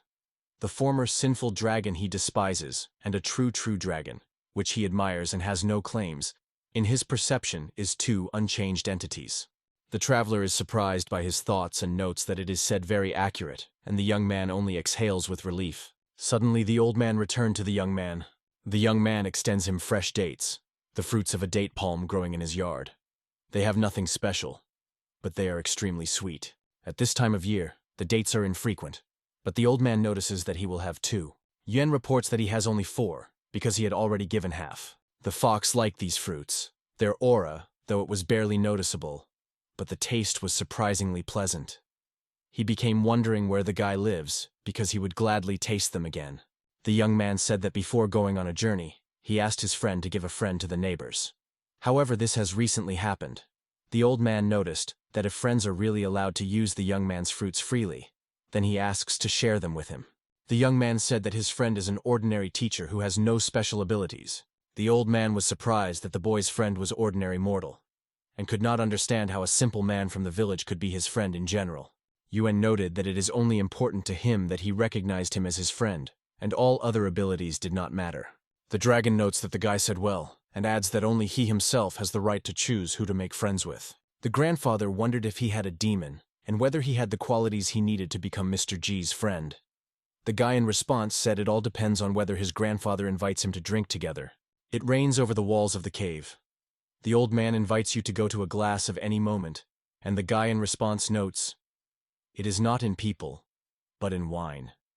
Because both mortals and immortal can be equally swaying from human wine. The old man calls himself Tuntianxian Inun.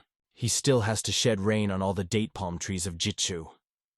When they meet the next time, the old man will make sure that Mr. Tsu drank well. The dragon emerges from the depth of the cave and rises into the air. The guy thinks that at such a pace he will have a heart attack before he gets immortality. From Yuan, and people try to stay away from him. The waiter lifts the guests with the meat of the young lamb they slaughtered today. The guy also stops at this institution. The owner appeals to his subordinate to approach this beggar and ask him to move to another place. The man sat right at the entrance, which may interfere with the affairs of the institution. He instructs the waiter to prepare a table in the corner, and instead, as a small reward for understanding, promises to bring a beggar a free small plate with snacks. The waiter approached the young man and was about to say something as a guide to the Alertian noted that he would prefer to move somewhere to the corner. The young man urges to go faster, promising to order food on the road. Yuan asks to serve a roll under the sauce, stewed chicken, steamed noodles, stewed sneakers, boiled cabbage, pickled radish and fried vegetables. Finally, he asks to bring a pot of lunzi. If it is not, then the waiter says the dish can be replaced with something similar. For example, just serve a plate of fried vegetables.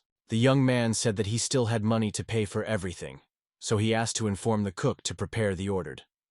Seeing the money, the employee immediately blossomed with a smile. Yuan hears a young man at the next table. They say almost all the money, and they only left buns and cabbage from their food. Now he is interested in when they can return to Yunshan's. The master noticed that he did not need to hurry with money. After lunch, he will find a dill, and they will always be able to earn food. The guy in response suggested to leave these classes. The last company had trouble in the county of Xinla. They were beaten, but the man did not teach it. The mentor insists that the case is no longer mentioned. This time the man assured that he had made a lesson for himself. From now on he would only speak good, and all the bad will leave with him. He added that this is a good way to make money. The boy tells the master that he repeats these words every time. Yuan is interested in watching a funny teacher and his relentless student. The waiter brought them vegetables and stewed cabbage. The children reluctantly sat down at a table to eat. Yuan has already been served, but the roll in the sauce and more difficult to take a little later. The man, along with the student, is hungry to the side of Yuan. The young man appeals to the waiter to pass on to those people that he would like to invite them to divide with him lunch at the table. The boy doubts if the beggar can pay for everything. The man assures that there is no difference, so he asks his student to take cabbage and go. The man is named Swan, his Taoist name is Chin Sleep, and the boy is Ku Wen. Tiu Mwana is interested in what reason they were invited for lunch. Yuan has never met Tao's monks before, so he invited them, wishing to expand his own outlook. Swan noticed that the young man was blind. His student struck the man on his foot lightly, giving a sign to remain silent. The young man notes that they will still have time to talk, but if the food cools, the taste is no longer the same. The boys have white buns, and Yuan forgot to order rice, so it will complement the lunch perfectly. The guy appealed to these buns. Ku Wen, along with the mentor with greed, grabbed everything that happened to them. The children were eating, and the belly was full of satiety. Yuan paid for lunch, and the boy was surprised to realize that he had money. Quar notes that the guy gives the impression of a decent person, and she is curious to know what he wants from them. The young man replies that they will soon go to the substance. The young man requests to start with the definition of horoscope for 8 characters. The man suspects that they are trying to deceive him. Yen claims that this horoscope is real.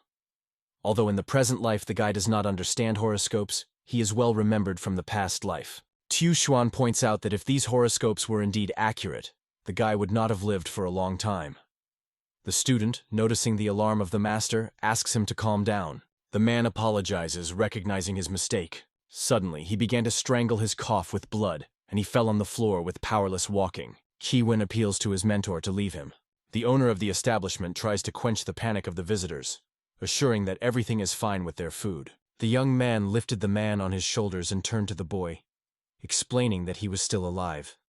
So it is necessary to find a doctor as soon as possible. Wen asks the owner of the tractor where the nearest medical officer is. The man replies that at the very end of the market is a hospital. The young man calls for people to calm down, explaining that this monk has been hungry for too long, and this is what woke up a long-standing illness in him. The young man, like a ball, jumps out of the room and calls for the satellite to keep up. Ku Wen asked to wait. Yuan suggested that Swan had obviously tried to calculate, but he immediately went blood, and he could not withstand the consequences of divination. The young man suggests that the reason for all this could be the disclosure of heavenly secret, and after all, it can be accused of his horoscope, and the exchange of life for food does not look fair at all. They arrived at the pharmacy of Yanghe, where Qinji Cho took to inspect the man. Ku Wen wanted to ask the doctor a question, but Yuan asked him to remain silent and not interfere. The doctor notes that the master is very weakened, and his vital energy was sealed with someone. To live to this day, he was forced to take a special remedy that supported life. The old man is going to help him with healing smoke and acupuncture, adding that anyone who has techniques of influence on acupuncture points can be involved in the rescue of the master. Wen is called to help. He commands to undress Q1, and everyone else asks to get out. Moore orders to cook moxes, and Ruer to bring silver needles. The old man asks the boy to adjust his acupuncture points, to block Sun Xiao and prevent stagnation of qi in the body.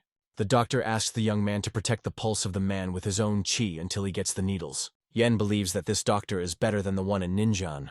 The man appeals to bring him water. The boy cries with joy because his master finally spoke. The guy promises to bring water.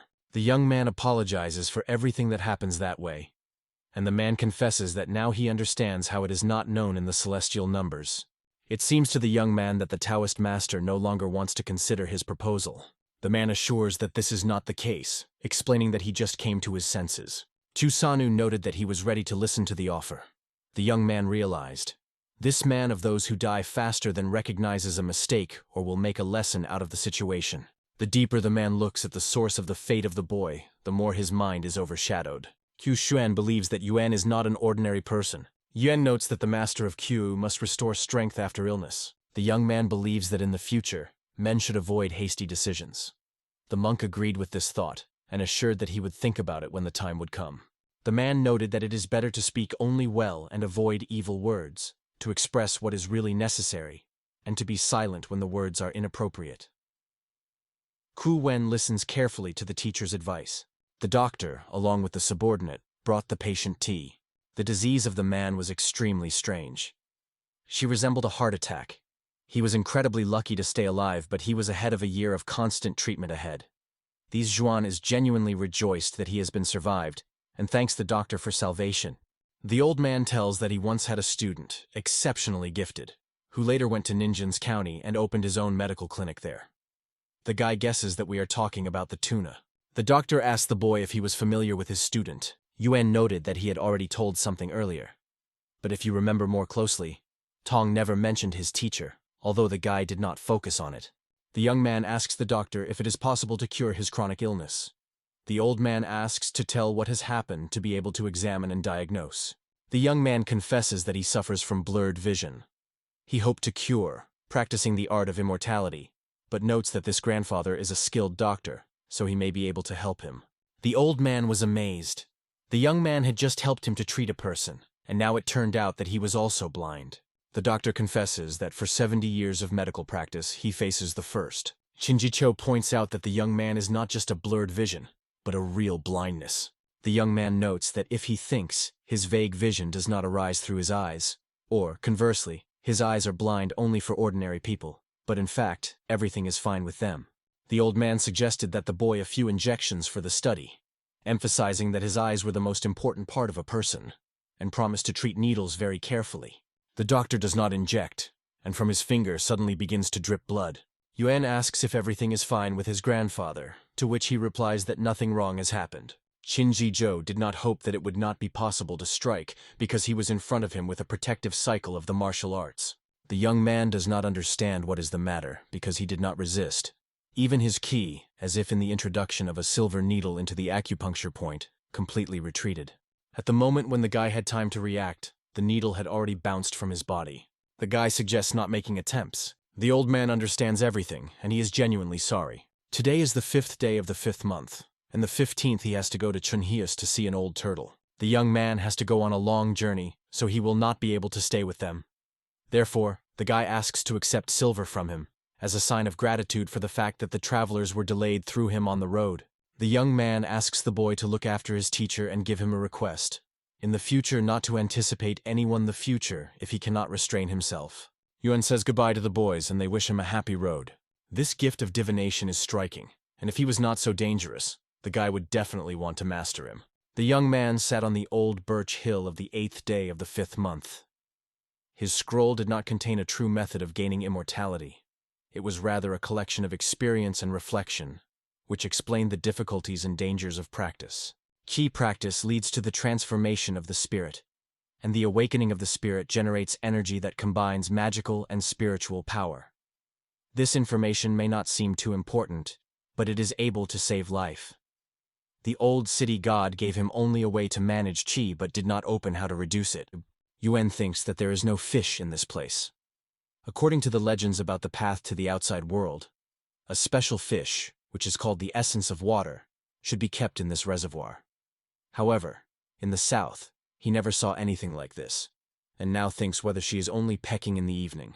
The young man hears steps that are constantly approaching, becoming more loud. The girl appeals to her friend to wait, but the boy insists faster, because today they may have a chance to catch a silver fish. The children paid attention to Yuan. The boy could not understand why he was still sitting here so late. They decided to joke from him and scare a little. The young man was not frightened.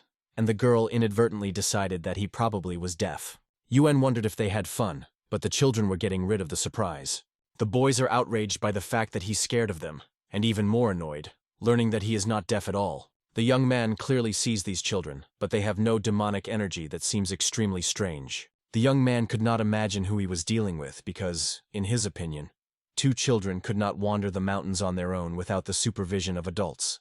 He decides to sit down and simply watch what will happen next. The boy is interested when he finally leaves, because he still does not catch fish. The girl notes that it is already dark, and there are many wild animals in the mountains. Yuan wondered if small children of wild animals were frightened. The boy replied that there was no fear of children, and asked not to perceive them as babies, because they were perfectly possessed by the martial arts.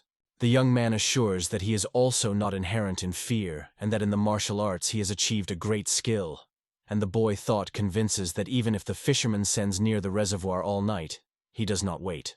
Suddenly the young man removes fish from the water. The children recognize that they were before them, and the silver fish. The boy throws city with chi and wants to return them. Yuan carefully places the fish in a transparent water ball. The boy asks the man who he is and what right he dares to take their prey. The young man noted that this lake belongs not only to ManhwaCapped. He noticed that the pendant of blue jade in the boy is exactly the same as in Wei. The young man notes that even if they come from ManhwaCapped, it does not give them the right to pick up everything they want. The boy annoyedly points out that this lake, like a fish, belongs to ManhwaCapped. The girl replies that they have come here for many years in search of silver fish.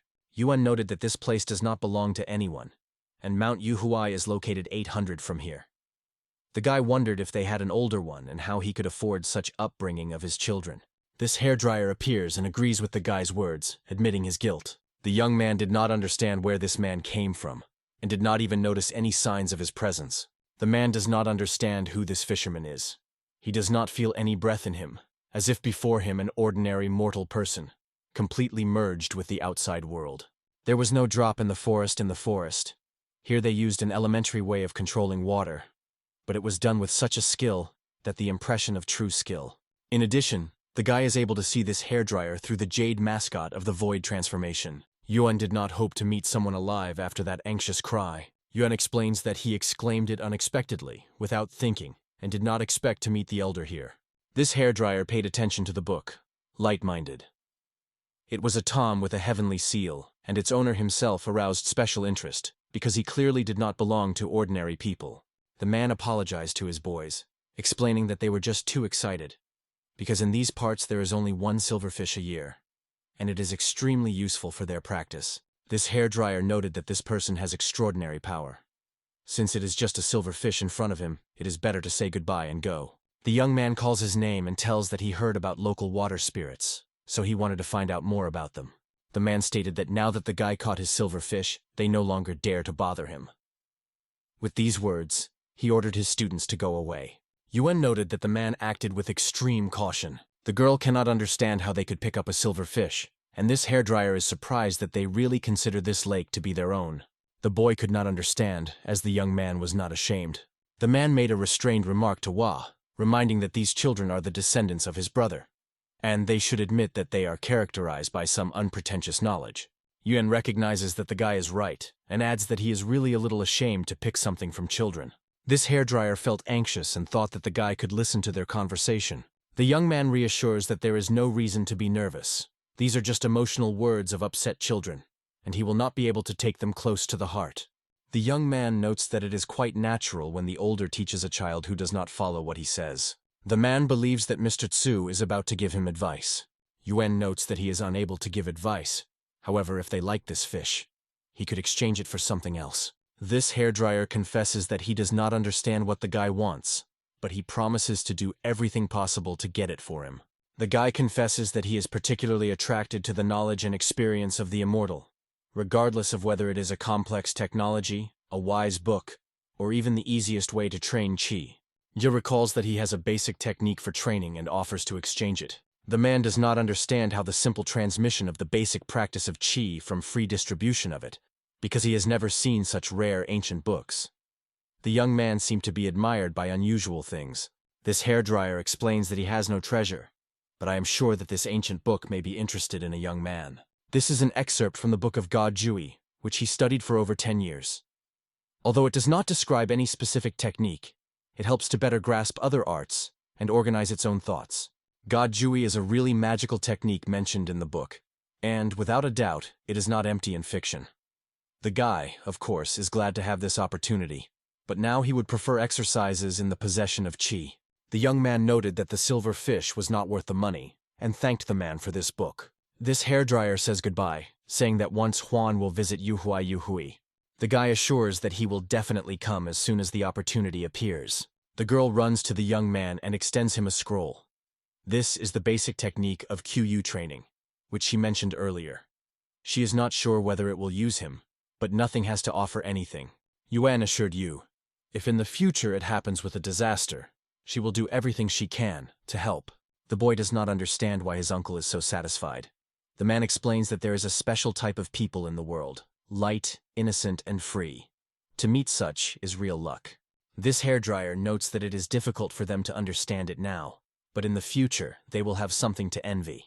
Yen recalled that he had forgotten to ask Wei Uwe about Mount Yukua. As it should be expected, the inhabitants of the mountains are admired by Jade. This hairdryer has been studying the remains of the deity of Jui for over a decade, but he could not understand them to the end, so he first decided to pay attention to the technique of QU training. The gun is surprised that he should only introduce a share of his QU, as knowledge instantly emerge. It turns out that the essence of Qi training is to combine 5 elements with the soul, the birth in the body of heart fire, water flows, and in the transformation of Qi yin and yang. Yin was able to create an internal alchemical stove, and this indicated that his abilities were not weak. The young man notices how the presence of Qi magic is felt in the air. Suddenly, he notices how chips begin to absorb the energy of Qi, which should be paid as tribute. The young man decides to stop this process. Yen does not understand what is happening. Qi is almost completely absorbed by the chips. It is about to turn into magical energy, but no changes are happening. The young man decides to forget about it and continue to be careful, because his Danyan still remains too weak.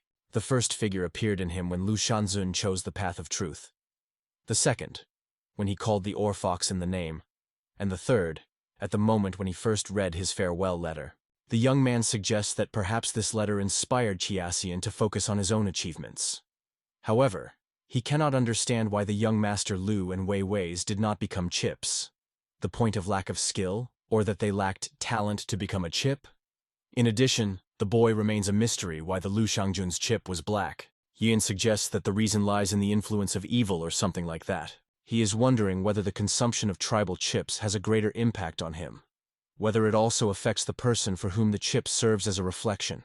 Shanjun noted that the master uses the path of man, referring to this bizarre and insidious path that he once went. Responding to evil means only to multiply it by burdening karma, and further depleting the slight spirituality that remained in the tiger.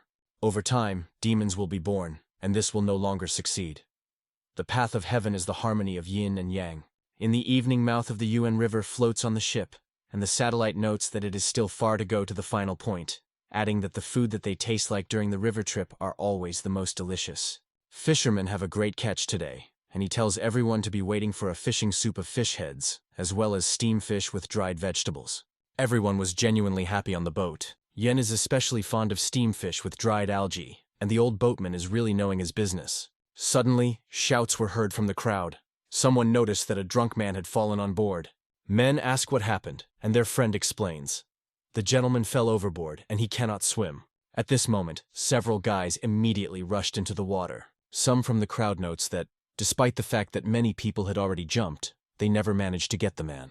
Yuan understands that even he is not able to save him. The visibility is so bad that his skill in the possession of water techniques will no longer help. The young owner is extracted from the water. It feels quite decent. The boys are already going to take a towel and wipe it. They notice that the guy was still drinking, and at the same time the impression that he did not mind drinking well. Its glass falls into the water, and a dark, huge silhouette, similar to a whale, suddenly emerges under the surface. Fortunately, the young man managed to save, and the sailors decided to return to their meal. The young man looks at the ship that sails away. One young man stated that he wanted to turn fish, but the sailor denied. It was considered a bad sign. The young man apologizes, noting that he is not often swimming by a boat, and offers to drink. Other boys thanked him, capricating that he did not mind drinking, as well as the one who fell overboard. Yun stated that he was already full. and the guy noted that their bottle was emptied. Blind, using his own water equipment, filled the half strips of fishing rice wine. He throws this fish and asks her to accept a gift, and the fish jumps high from the water in response. The man confesses that he can no longer tolerate and should depart immediately, and his friend advises him to take into account the direction of the wind. The young man with a relief makes his need just into the water, but suddenly he rushes to his father because in the water he notices the owner of the element. The father reassures him, urging not to panic. The man stated that he would not harm the owner if he does not hurt him, and this glass is only a manifestation of respect. The sailor drains his glass and appeals to the ruler to retreat. The man urges not to stop and continue to eat, and as soon as they go ashore, all together move to the Chunma River Temple. At this point, Yuan understands that this man is not a bishop of water. It is a big, resourceful fish, but it has a tendency to alcoholism. Yen thought the fish appeared to ask for a drink when everyone else went to the toilet on a boat. At that moment, he realized the fish saved the man who had just fallen on board, only for the sake of alcohol. The young man really wanted all the demons to be as safe and friendly. In the morning, the boat is treated by a young man with rice porridge, and from the southeast blows a light breeze. Today they have to get the pier Chunhua Fu, and the guy sincerely thanks the boatman for his care. In addition to the fact that this magical way allows the practitioner to quench his own mind, he is really capable of peaceful of gods. If you learn this technique and contact the god of the river Chunmu to appear immediately, he may respond to the call. Perhaps in a gust of anger, God will cover the young man with a powerful wave. Probably only young gods, or those who were bowed on small lands, could still be tried to calm. Yuan noticed a person who fell overboard and wondered, if it were not for this bowl, everything would look quite natural. When the boys arrived at the pier, the man told them that the temple of the river god is located on the southern side of the eastern part of the city and is one of Chunhi's most beautiful monuments. After these words, the boys said goodbye to the boatman. Already in May, and the guy does not leave curiosity. Wei, and how he prepared for everything. But no matter how it is, his thoughts are occupied by others. He will passionately want to find the famous wine. The guy entered the store and turned to the seller, remembering that he had heard a lot of approving reviews about their wine, 1,000 Days of Spring. He wondered how much one jug cost.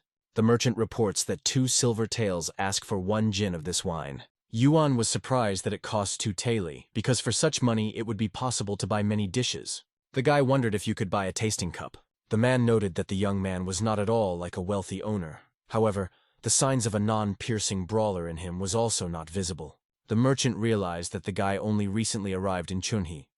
The young man replied that for the first time today, he heard a lot of stories about 1,000 Days of Spring, so he decided to try himself.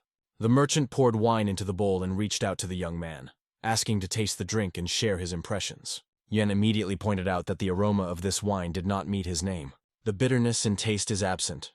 The drink has a refreshing texture with a barely noticeable sweetness, and a nice sweet aftertaste is lingered in the mouth for a long time after a sip.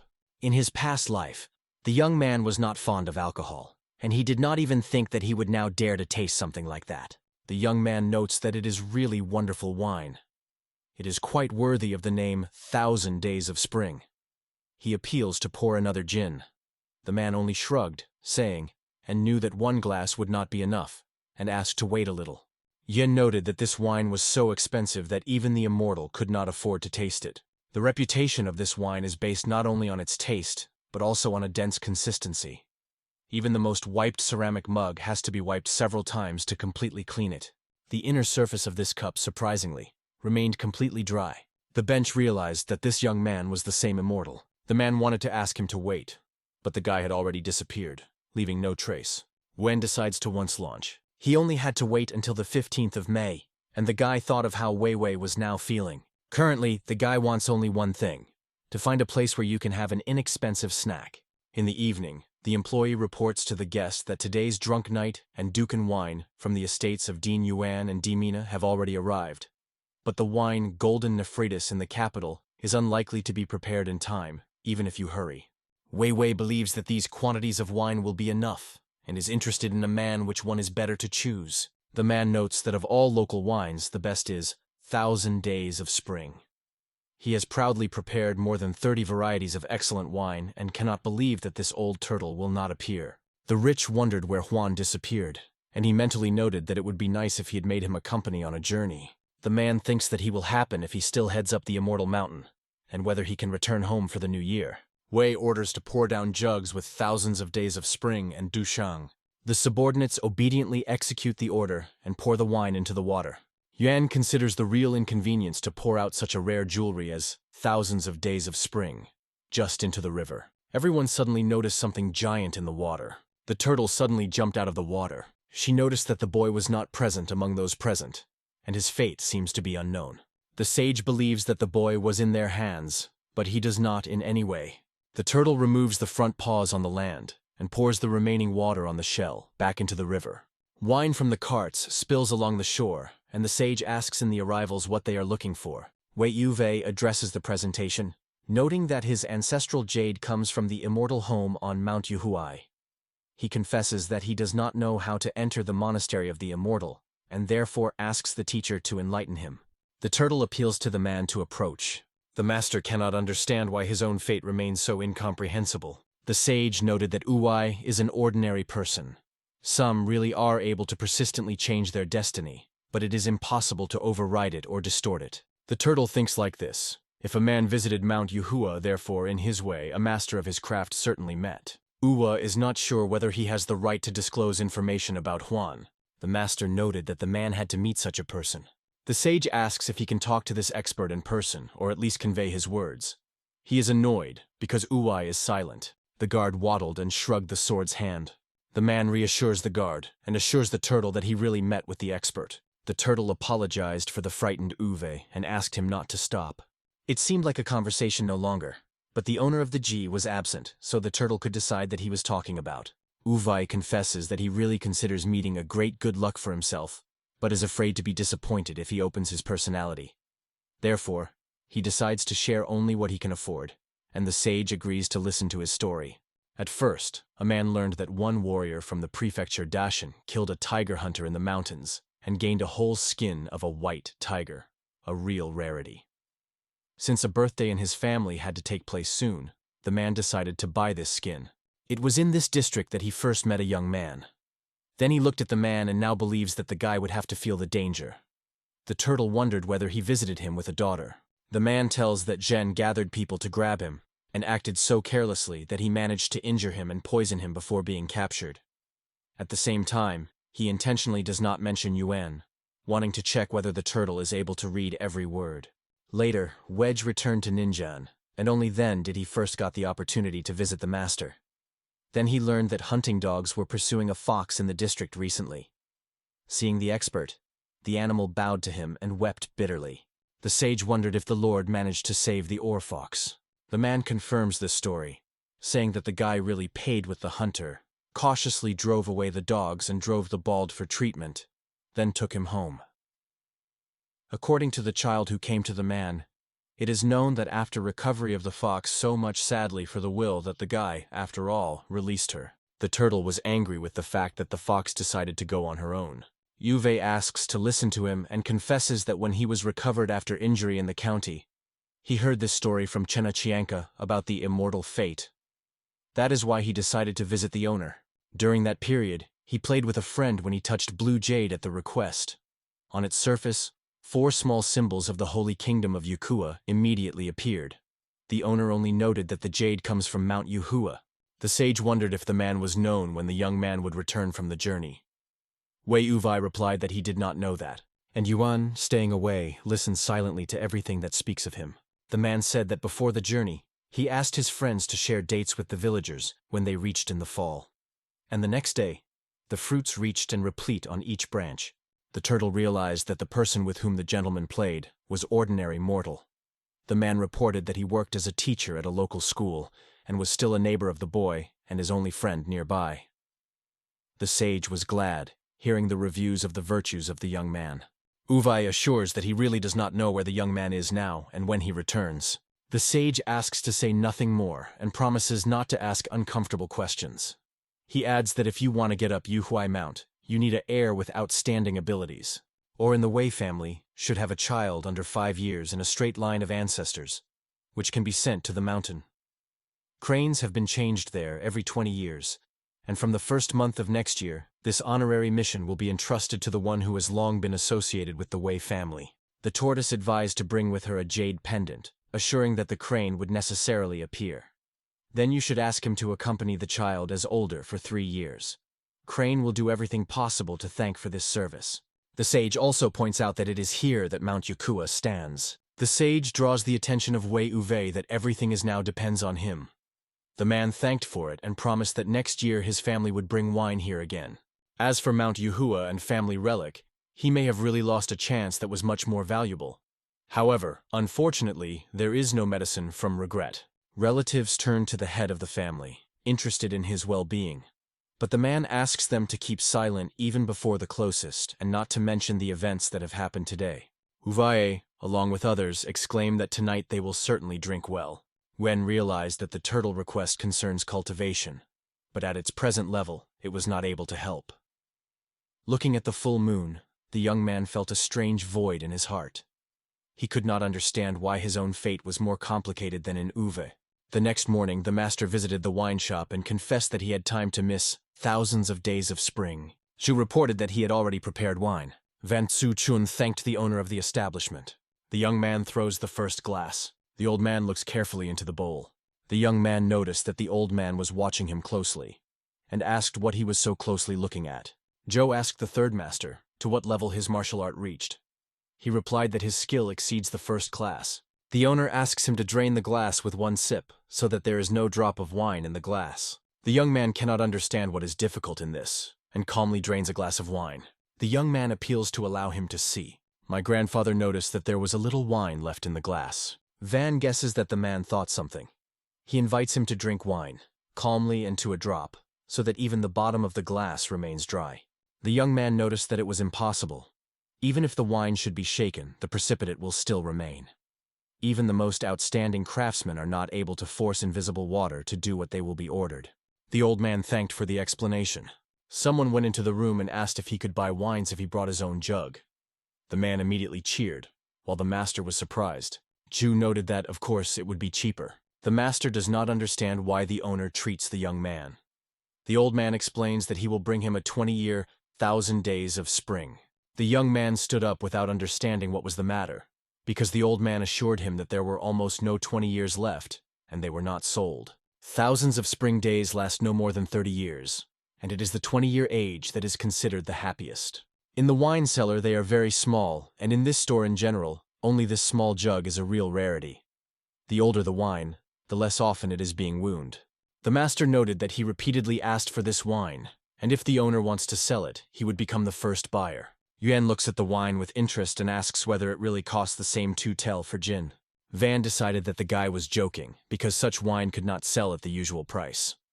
Zhou confirmed his words, adding that even if the money is missing, you can always buy a drink. And since Yuan came with his jug, the price was lower, 800 coins than gin. Van was stunned by such a proposal. Yin stated that he would buy a gin of wine. The old man immediately gets the bottle, and the master in the meantime is annoyed. The young man says goodbye and thanks the ZHO master for their help. The old man asks the young man to keep himself and promises to wait for him again. Zhou apologizes to the third master, explaining that the case was urgent. However, he still has 4 ginny wine of 1,000 spring days, which has been withdrawn for 20 years, and he is ready to sell them. The young man, meanwhile, is interested in how much he will have to pay for 1 jing. The owner reports that it will cost 2 tael of silver. Van notes that it is much more profitable and is wondering whether he can find out who was the visitor. The man notes that it is not the reluctance to talk about it, but that it will not be too convenient for him. However, after the sale of this 1 ginny wine, he felt unusual cheerfulness and freshness. The man noticed the owner. If in the future he would have to meet with that person again, then he should be as polite as possible. At noon in the temple on the riverbank, the seller turns to people, urging them to buy amulets and aromatic sticks. Yen believes that if he has already arrived in Chunhi, it is worth taking the opportunity and admiring the landscapes of the most famous sanctuary of the Chunma River. The guy bought several sticks of incense. The statue of God rises among the clubs of fragrant smoke, which spreads from the inflamed faithful. The god Chun Mutsiang, mentioned in the legends of the path of the outward world, appears to be a scratch-white sea serpent, which twice tried to turn into a dragon twice. As a result of these attempts, his scales turned out to be exhausted. However, Bai Jiao remains one of the few gods of the river, capable of actually managing Chunma. When the guy inserted a stick of incense, a powerful pillar of energy suddenly climbed into the sky. The young man cannot understand what the thing is. In the middle of the Chunhi River, the old turtle slowly floats to the dome with the temple. The guard asked who dared to approach, reminding that it was the shrine of the river god, and outsiders were not a place here. Turtle states that it is she, a sage who brought wine from different parts, including Chunhi. There is also a drunken knight and a famous dutan. The sage perceived it as tribute to the gods of the river and now hopes that the guards will show sufficient kindness to convey the river to the god. Yaka explained that the river god is now resting and they do not dare to bother him. But the turtle denied. According to her, the god of the river performs a right swim in early summer, and since the summer solstice is already approaching, he must be on guard. Therefore, the tortoise asked to show mercy and lift the rivers to God, well wine to please him. Sugar asks to wait. He will now report the news. The dragon appeared, and finally seeing a turtle that brought him wine for so many years, spoke with her. The turtle of the imagination expresses joy about acquaintance with the god of the river. The city god is convinced that the name was invented by the turtle itself. The sage agrees with this, believing that the owner is aware of his difficulties with cultivation. It seems to him that life is in vain, and so he humbly asks him to show him a clear path. The dragon is surprised that in all these years the turtle has helped many mortal rise to grandeur. He repeatedly turned to heaven, trying to find out the cause of such generosity, but he never waited for his reflections. The turtle sighed. The city god promises to help establish a statue of the turtle in the temple, and take advantage of the power of incense and human desires to support its transformation. However, he is wondering whether the turtle understands what the price of such transformation will be. The sage nodded and bowed. The dragon noted that the wine, as always, is extremely good. Suddenly the ray of energy hit the city god. The turtle thought whether wine was too strong. Yaka asks the owner what happened to him. The city god does not understand anything. From a sudden blow to him will become dizzy in his head. He emerges from the bath and asks to wait, promising to return soon. The person standing by the water could not understand why the water level suddenly rose so high. God entered the temple, but the servant asked him not to cover the aroma of the incense for other believers. Otherwise he warned over him, a river deity. The man asked the employee whether the weird visitor appeared here, who gave the incense, and how he looks like when he walked away. The servant of the temple is silent, and fear is clearly read on his face. The dragon realized that he would not be able to know anything. Yuan heard the cries that came from the temple, and immediately realized the deity of the river had already arrived. With relief, he thought how good he had to escape from there. God was racing so rapidly that it seemed to the young man. He is approaching him. Yuan believes that the reason lies in that strange yellow aura. Fortunately, the young man instantly extinguished aromatic sticks. The next time the young man will not bring a good thing with him. He only bows to the temple because he cannot stay here for a long time and must soon leave. The dragon realized that at this moment a great master, who possesses innumerable merit, shared with him his chi. The old man was amazed at the fact that there is a person capable of such. He always considered it a fiction from distant legends. He was vividly imagined what it would end if the incense had been burned to the end. God cannot understand why the drawing has gone out. He thinks that maybe his fate has not come yet, or he has made a mistake somewhere. The dragon is drunk, overlooking the wine. He turns to the turtle, hoping to find out his fate through her skill and wisdom. The turtle was lost. God warns, this trigram is dangerous to the turtle. If she survives after opening her trigram, he promises her help. The turtle in response assures that everything will be done. The dragon brings her ashes of the incense from the river temple so that she can start divination. The river god asks whether everything comes out, and the turtle in advance assures that his calculations and utterances are accurate. The turtle states that this trigram is only a void. The dragon was stunned by what happened. God releases her, explaining that if she has no signs of improvement for 10 years, she will be able to think about becoming God. The turtle thanks him for everything, and the dragon notes that the path of cultivation is not easy, so she must make every effort. Meanwhile, Yuan runs and thinks, if he manages to choose the right direction, he will be able to go directly to Jicheo, to the tomb of Sizhou Quanta, located in the eastern part of Ichzhou. He was destined to run south with a light, almost flying step, like a cloud, meeting many people in his way. When he mastered the art of going towards the wind, he will understand how it is to fly. However, he later noticed that the trail had disappeared and a high grass stretched around. This is definitely the right direction, and it was here that the river would have to flow. Ancient maps are too superficial. They cannot be compared with satellite images. It is likely that the long-standing information preserved by the city god has long lost its relevance. Suddenly, the guy noticed a trap with a bait in the grass. If a trap is installed here, it means that someone is nearby. The small company is located around the campfire, frying meat on fire. The fan hunted this for several days in a row, but he did not catch any great prey. In addition, he lost a necklace donated by his mother.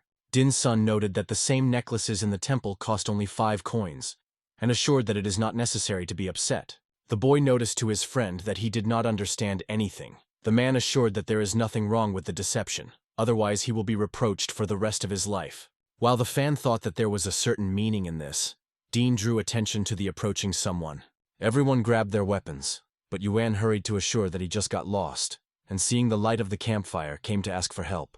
The man with a spear asked Yuan where he was going. The young man requests that the Xinshui County is located, because when he was heading south through the spine of the passing month, he should see the river, but he did not meet it on the road. The children looked at each other. The surprise reflected on their faces. The man believes that the guy refers to the old river Vikhui.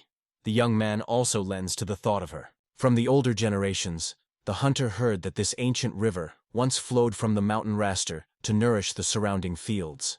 However, more than 20 years ago, the district magistrate instructed the peasants to change its channel. Since then, the water no longer flowed to the foot of the mountain. Now Yuan understood the essence and asked how far this place is from the county. The man says that to the official road in the east of about 20 or 30, and in the south, he will certainly meet people. The young man imagines that 20 years or 30 is not far. The young man thanked the information. The fan was surprised that he was already moving on the road, because the path was going uphill, and even outside it was already dark. Yin thinks that this guy has a good heart. The energy that rages inside it does not seem friendly. The young man was not too attentive, so he almost missed it out of sight. The young man notes that the hunters are not in the best mood, so he cannot stay here for the night. In addition, bows and spears in their hands are alarming. Din assures that everything is fine. They are only hunters, not some robbers. The boy invites the young man to join them, because in the morning, they will go back to the village near the county. The young man sincerely thanks them for their hospitality. There were 4 of them in total. Din Xin, this fan, Zhang Qiang, and Li San. They all came from one village. Yuan says that he initially traveled with the merchant caravan, but later their paths dispersed. They parted at the crossroads not far from the exit from Chunhi, and it was there that the guy accidentally turned the way. Children think that the guy was on a ship with the superstructure and tasted wine thousands of spring days. The guy confesses that he has never been on such a ship, but the wine is already familiar with. It tastes fully corresponds to his name, sweet and pleasant, like spring. Din confesses that you would like to taste it once.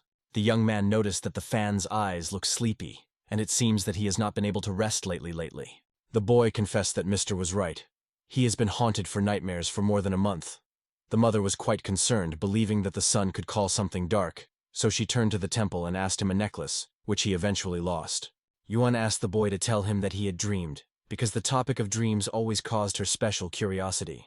Fan notes that for the most part, these are the same monsters and ghosts, which he has not mentioned for a long time. Sometimes he seems that he sees a couple of green, blood poured. The young man asks if he was in the temple, to which the interlocutor replies, "The district is so small that they do not even have a temple of the city god." Yuan was surprised. It meant that the place was under the authority of the city god as a footed, but the Fouché himself was already crowded with people, so Yuan could only imagine how difficult it was to manage such a close territory. The company eventually went to bed. The fan is tormented again by nightmares, and Yuan approaches him. The guy focused on the tips of his fingers and facilitated the dream of another young man. This will help to alleviate the problem for some time. However, unfortunately, the young man is not yet able to dive into sleep. The next morning, Fan notes that not everything is so bad. Kosel was trapped at a trap. The guy explained that if you move this path to the east of about 4 or 5, then the official road would further open. Having passed it south, Yuan will have time to get to the county before the onset of dusk. The young man thanked for his care, but noted that he would first like to buy some food in the village. Dean invites him to go for lunch, noting that the meat of roe deer will taste great. The fan also calls the guest to go home. Now that they met, Yuan can no longer go without resolving this question.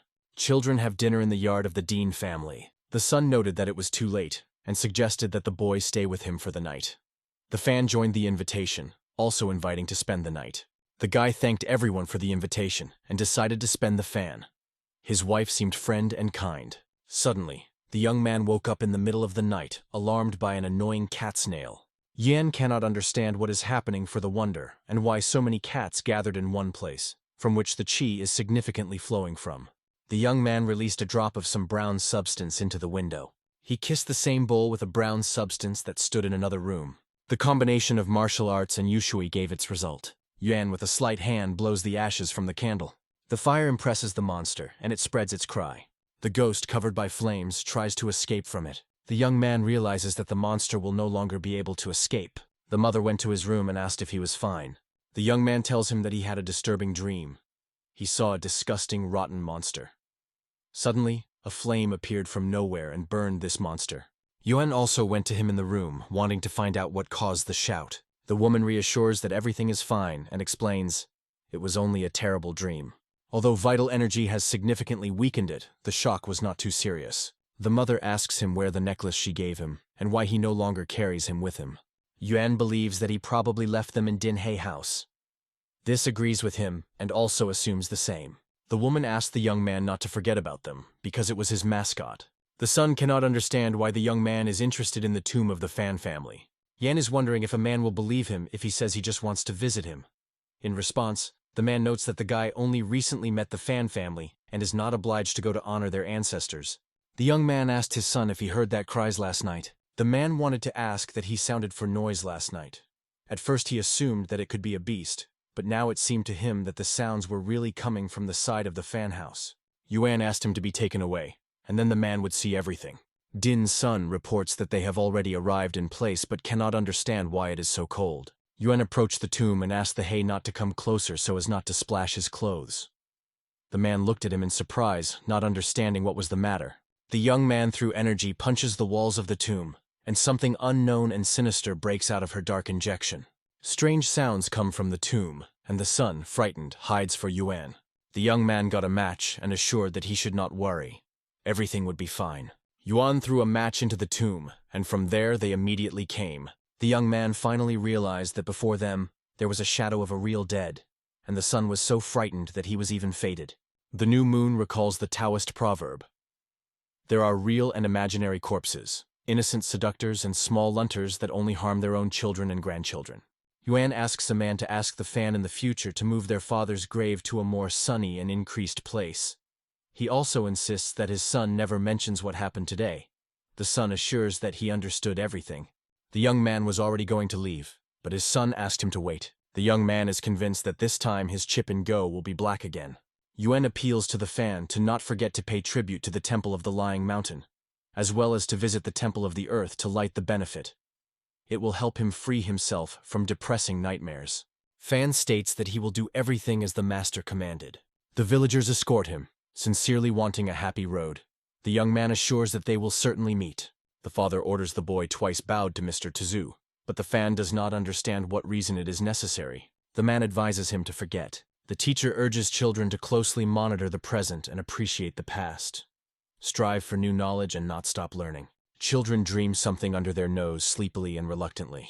Jaosin requests to stop, reporting that he intends today to change the topic of the exam. He invites students to discuss a new topic and share their thoughts, which causes children to be genuinely surprised. One day, a man heard that in the North Sea grows a utun tree, which rises for 30,000 or in the middle of waves. That is where Phoenix lives. It is a mystical creature that loves to call birds and invite them to have fun on the water. But the crane, fascinating the birds, takes them with it, to eat fish and shrimp. It has passed for a considerable time, and the crane began to despise his birds, and then even to exalt himself, Little Phoenix. Hearing the teacher's questions about whether the cranes and birds had happened to fly together, and as if they would do the crane in place, the children immediately gave birth and enthusiastically announced to answer.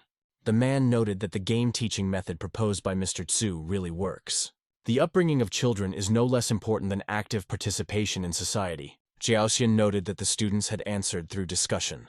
In the City God Department, the county of Nunnan manages the prisoners and tells them where the books should be attributed. The guard reported Pang Yuan that there were some complications with one of the books.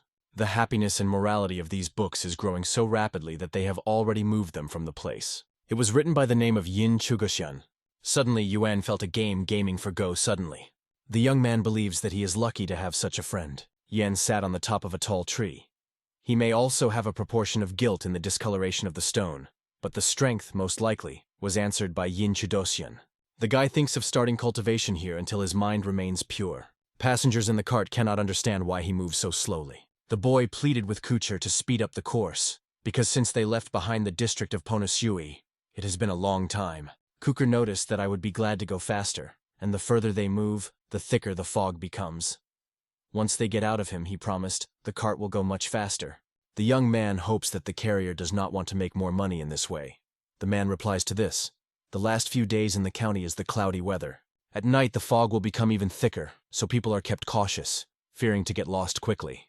The guy understands this, but still asks to go faster. Comrade Wei Tuna notes that Kucher does not complicate life, because it does not depend on what the weather will be. The guy nodded obediently, making it clear that he understood everything. The girl wondered in Liao Blue, or often these places were shrouded. He replied that there is often a fog here in these lands, a phenomenon usual. This is not the first time it does not dissipate for 10 days. At first, when the fog did not dissipate for several days in a row, the ancestors thought that they had called evil spirits. However, merchants remained in order, and many, on the contrary, assured that walking through the most humble MLU refreshes and gives an amazing feeling of comfort, both inside and outside. The girl with interest asks what it is. The young man says that one of the ancestors said, "The immortal are cultivated here, and those who pass through the fog receive blessings." Wei Tun notes that the immortal are cultivated on the high mountains or in their own caves, not somewhere in forgotten places. At the same time, the guy has repeatedly heard that the immortal also like to appear in the world of people, playing with the fates of mortals or translating into them. The young man acknowledged that the old man was right. The fog was truly thickened with all around. The second young man noted with surprise that he was circulating more freely, and fatigue disappeared without a trace. Wei also considers it amazing. Yuan heard a familiar voice and decided that there was a guy who fell from the ship. The young man believes that once the fate has brought him with this person by accident, one should ask to repay the debt of that big fish. The young man turns to the Lord in the van and wonders whether he remembers the case when he fell into the Chunhi River. Wei asks Yuan if he was a guest on the ship. Yuan assures that he was not a guest on that vessel, but only happened by accident. The boy believed that the young man made fun of his master, and could not understand how such a person appeared on the ship. Meanwhile, the rich broke the chats and ordered Kucherov to speed up the course. The young man notes that they should still stop. Suddenly the horse fell forward and goes out of control. The wealthy man grabbed the sword and rapidly jumped out of the cart, asking the young man what he demands from. The young man noted that the gentleman, no doubt, was also well aware of the martial arts. Yuan only asks him to listen and promises to leave when he finishes. He reminds that the guy was intoxicated when he fell overboard, and he is wondering if he remembers that episode underwater. The young man does not fully understand, but the master explains that that night, he was drunk that night. He fell into the water and had to drown. But the large fish raised him to the surface and waited for people to come to his rescue. He is surprised that the big fish saves people. The guy believes that Yuan is the kind of gentleman who ate porridge on a small boat. Yuan replies that only the boy himself decides what to believe and what is not. The master explains that if a young man really wants to thank for his rescue, let him every year, on the same day, pours the jug of rice wine on that part of Chunhi River. In addition, he advises to carve a statuette of big fish at home and pray to it as a sign of gratitude for the saved life. Yuan notes that there is also a saying, "If you see a person, pay attention to her outfit, and if you meet a servant, look at him as a master." The young man sincerely hopes that the gentleman understood the meaning of these words. The young man disappears into the fog haze. Kucher and Wentun were amazed. He was dissolving in the air. The wealthy man was also impressed with such a surprise. Yuan wondered what happened to the tomb, whether she was destroyed or, conversely, carefully looked after. According to the scroll on the purpose of the sword, the mountain stone should be near the grave. The young man realized, the name of the Sizio Quantun is just a fiction. After all decades, held in the world of martial arts, there will probably be very few people who know his real name. The young man notes that the great warrior CZO was once considered the strongest martial arts master in the world, but in the end, he became only a handful of dust. Yuan jumped on a large stone. He pulled from him a long sword that glowed with moonlight. But for some reason the sword did not look like a divine weapon. Looking closer, the guy was convinced that this is a good spiritual sword. The young man is convinced that the secret technique of owning this sword is even more impressive. Yan is sure that it is undoubtedly the creation of the CCO way. However, unlike the scroll that expressed the sword's intention, this thing seems to her barely clear and almost incomprehensible. The guy is more fascinated by the subtleties, similar to the sword intention described in the scroll, where the master transforms his intention into a form and directs his strength. The young man believes that this book hides special content. He believes that he has no reason to complain. At his disposal, there is an iron battle pillar and a long sword of a moonlight, and a great warrior, CZO, has already made a lot for him. Yuan cut off the vine and wrapped it the place where the sword handle had to be. The spiritual energy of this sword is extremely powerful, but it limits iron. The green vine should become the arms, complementing the spiritual power of the blade and from time to time, feeding it with its energy. The guy thinks that this box can be sold. It would be correct to return this book to the descendants of the CZO family, if any. Yuan leaves food and departs from the CZO warrior. A group of people walks, carrying wine in jugs. One of them notes that Zhao Dun received Shaolian from a neighboring village at a favorable price. Zhou adds that 2 sheep and a pig have been slaughtered on this occasion, so the meat will be enough for everyone.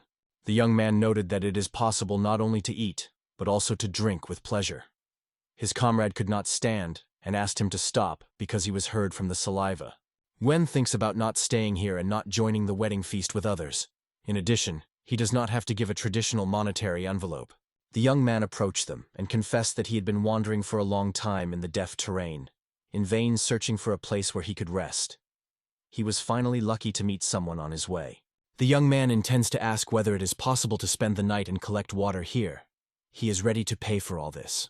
Zhao Lian invites everyone to go to the Zhao house, where a festive feast should take place. The second young man notes that Zhao's uncle appreciates educated people highly, so he will certainly call them for a wedding celebration. People knew that this man was an educated resident of Jishou. One of the attendees noted that he resembles a district judge, and obviously also endowed with great education. The young man closely monitors the correct writing of words, while the grandfather is mistaken. On the left side of the words, 2 more than from the right. The boy thinks that it is probably better if the letter was written by an educated gentleman from Jichu. Uncle Zhao silently watches the guy. The young man promises to write a 2-line poem for them as a sign of gratitude for the wedding feast, and the old man sincerely thanks him for his promise. Yuan is handed a brush, and he understands that the groom is full of optimism. People like his words. Uncle invites him to the table. The banquet began, and guests are raised for the health of the newlyweds. The young man is filled with joyful energy, and everyone around shines with happiness. The sword seemed to respond to a wave of joy that pierced everything around. The guy invites Yuan to his home. Yuan drew attention to the Temple of the Earth. The young man enters the yard through the gate. The spirit of Zhao Di him, noting that the immortal visits these places is extremely rare. The young man assures that it is nothing wrong, and explains that he came to give gratitude to the residents of the village for the hospitable reception and an invitation to the wedding feast. The spirit of the earth asks where the young man comes from. He replies that this is not so important. His homeland is a native country, and he only travels it. At the same time, the guy assumes that his grandfather is obviously a local resident. The guy did not have any idea that this temple has his own deity, and also reminiscent of the ghost. The old man tells that even before his birth, he belonged to the Zhao family. He does not remember when it was people who began to honor him as the spirit of the earth, but it seems that it has been almost 3 centuries. The territory under his authority covers only the outskirts of Zhao village. If, however, in the village there is someone whose spirit cannot dispel after death, he sometimes accompanies such ghosts into the underworld. The young man thinks that it is associated with a small area of his possessions. Although he became a deity, he has little incense and limited strength. The young man was interested in why the spirit of the earth appeared right now. He replied that it is extremely rare to see a person who seeks to become immortal, so he decided to look at it with his own eyes. Yuan notes that he may be disappointed by the interlocutor, because he is only a modest practice, and not a great immortal. The old man notes that the guy was even more modest than he expected. There was no silence between them. where he extends to the young man and asks to read the written, because he is too exhausted to disassemble the inscription. The guy agrees and promises to look. Yuan does not believe that this is really written by the handwriting of the celestial seal. The old man wondered if it was a great treasure. The young man explained that it is difficult to write in the font of heavenly seal. It is rare, but that does not mean that valuable. It all depends on the content. This page states, Zhenda Bao Hun records. According to him, this is most likely a book of instructions on Saito and practice of linking the chakra earth, although the rest of the text has not yet seen. The village god requests that he wants this story to be read for him. It stated that this book could not be broken or destroyed.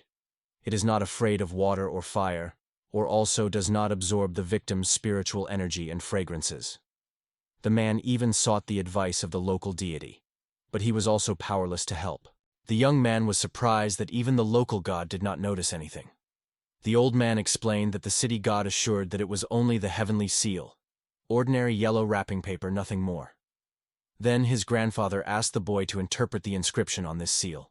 Although it is difficult to disassemble Chinese hieroglyphics on the celestial seal, the city god of county has no doubt to have this skill. It may not be a very ordinary book with a celestial seal, or it takes something else to open it.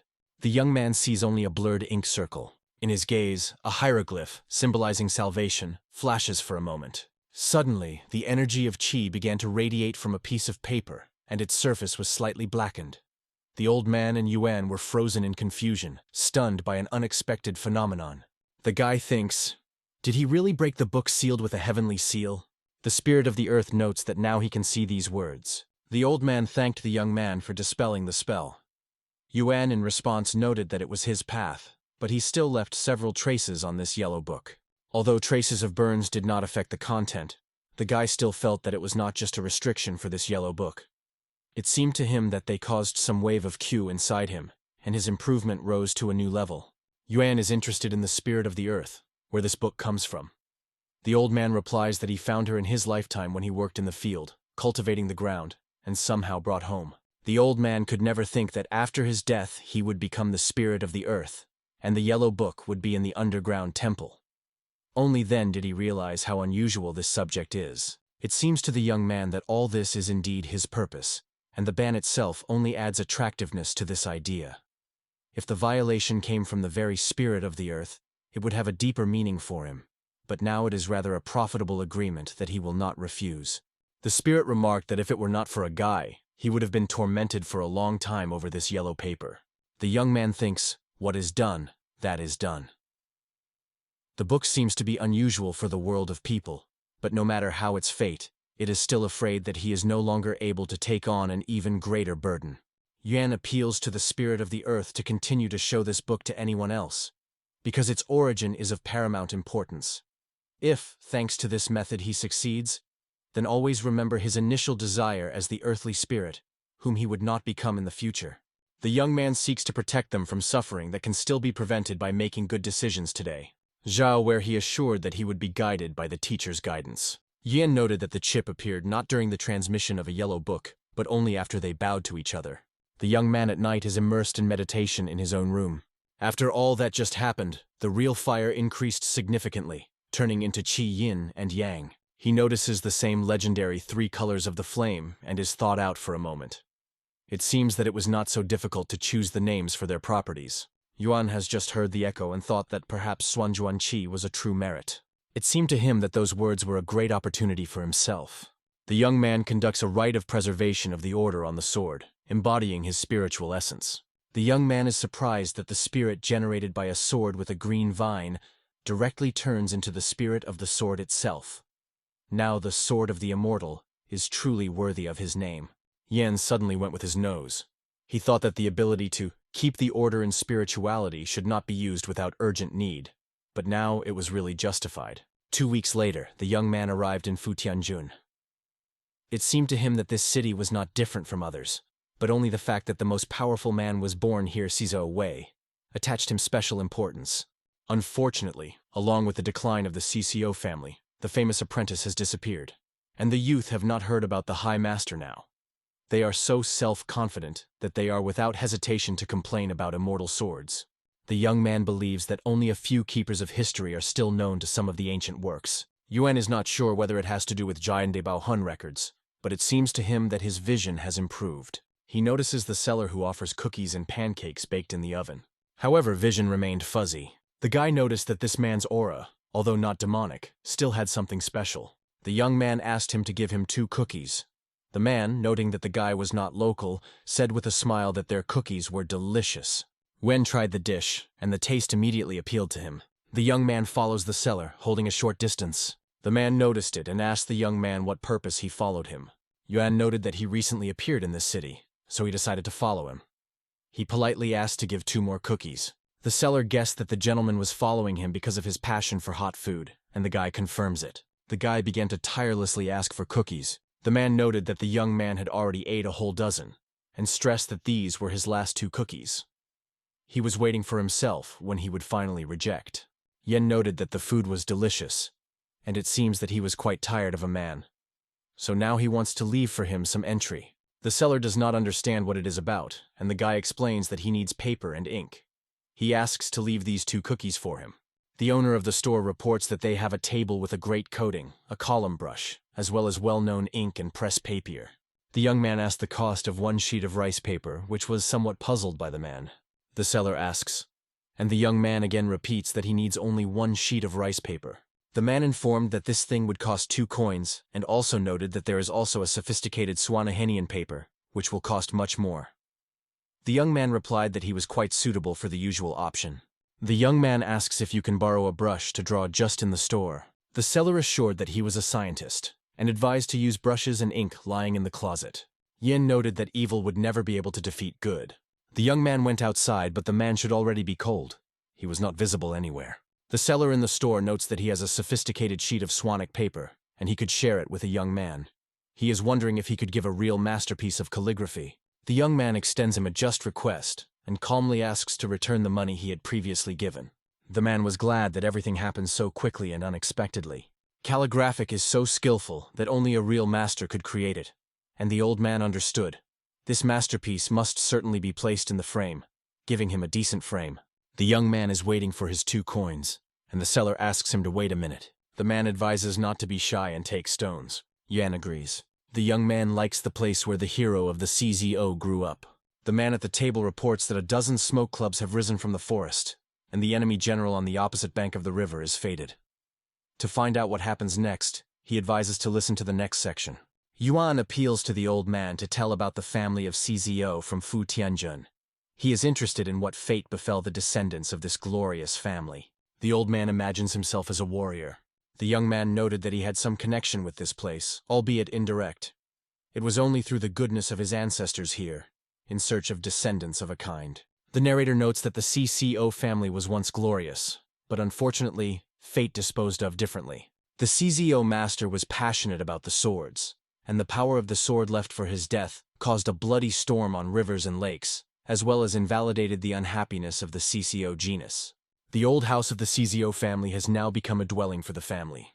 Yian thinks whether it is really possible that the entire CCO family disappears without a trace. The company is enthusiastically playing gambling, and suddenly the guy hears how one of those present is convinced that he is not able to lose.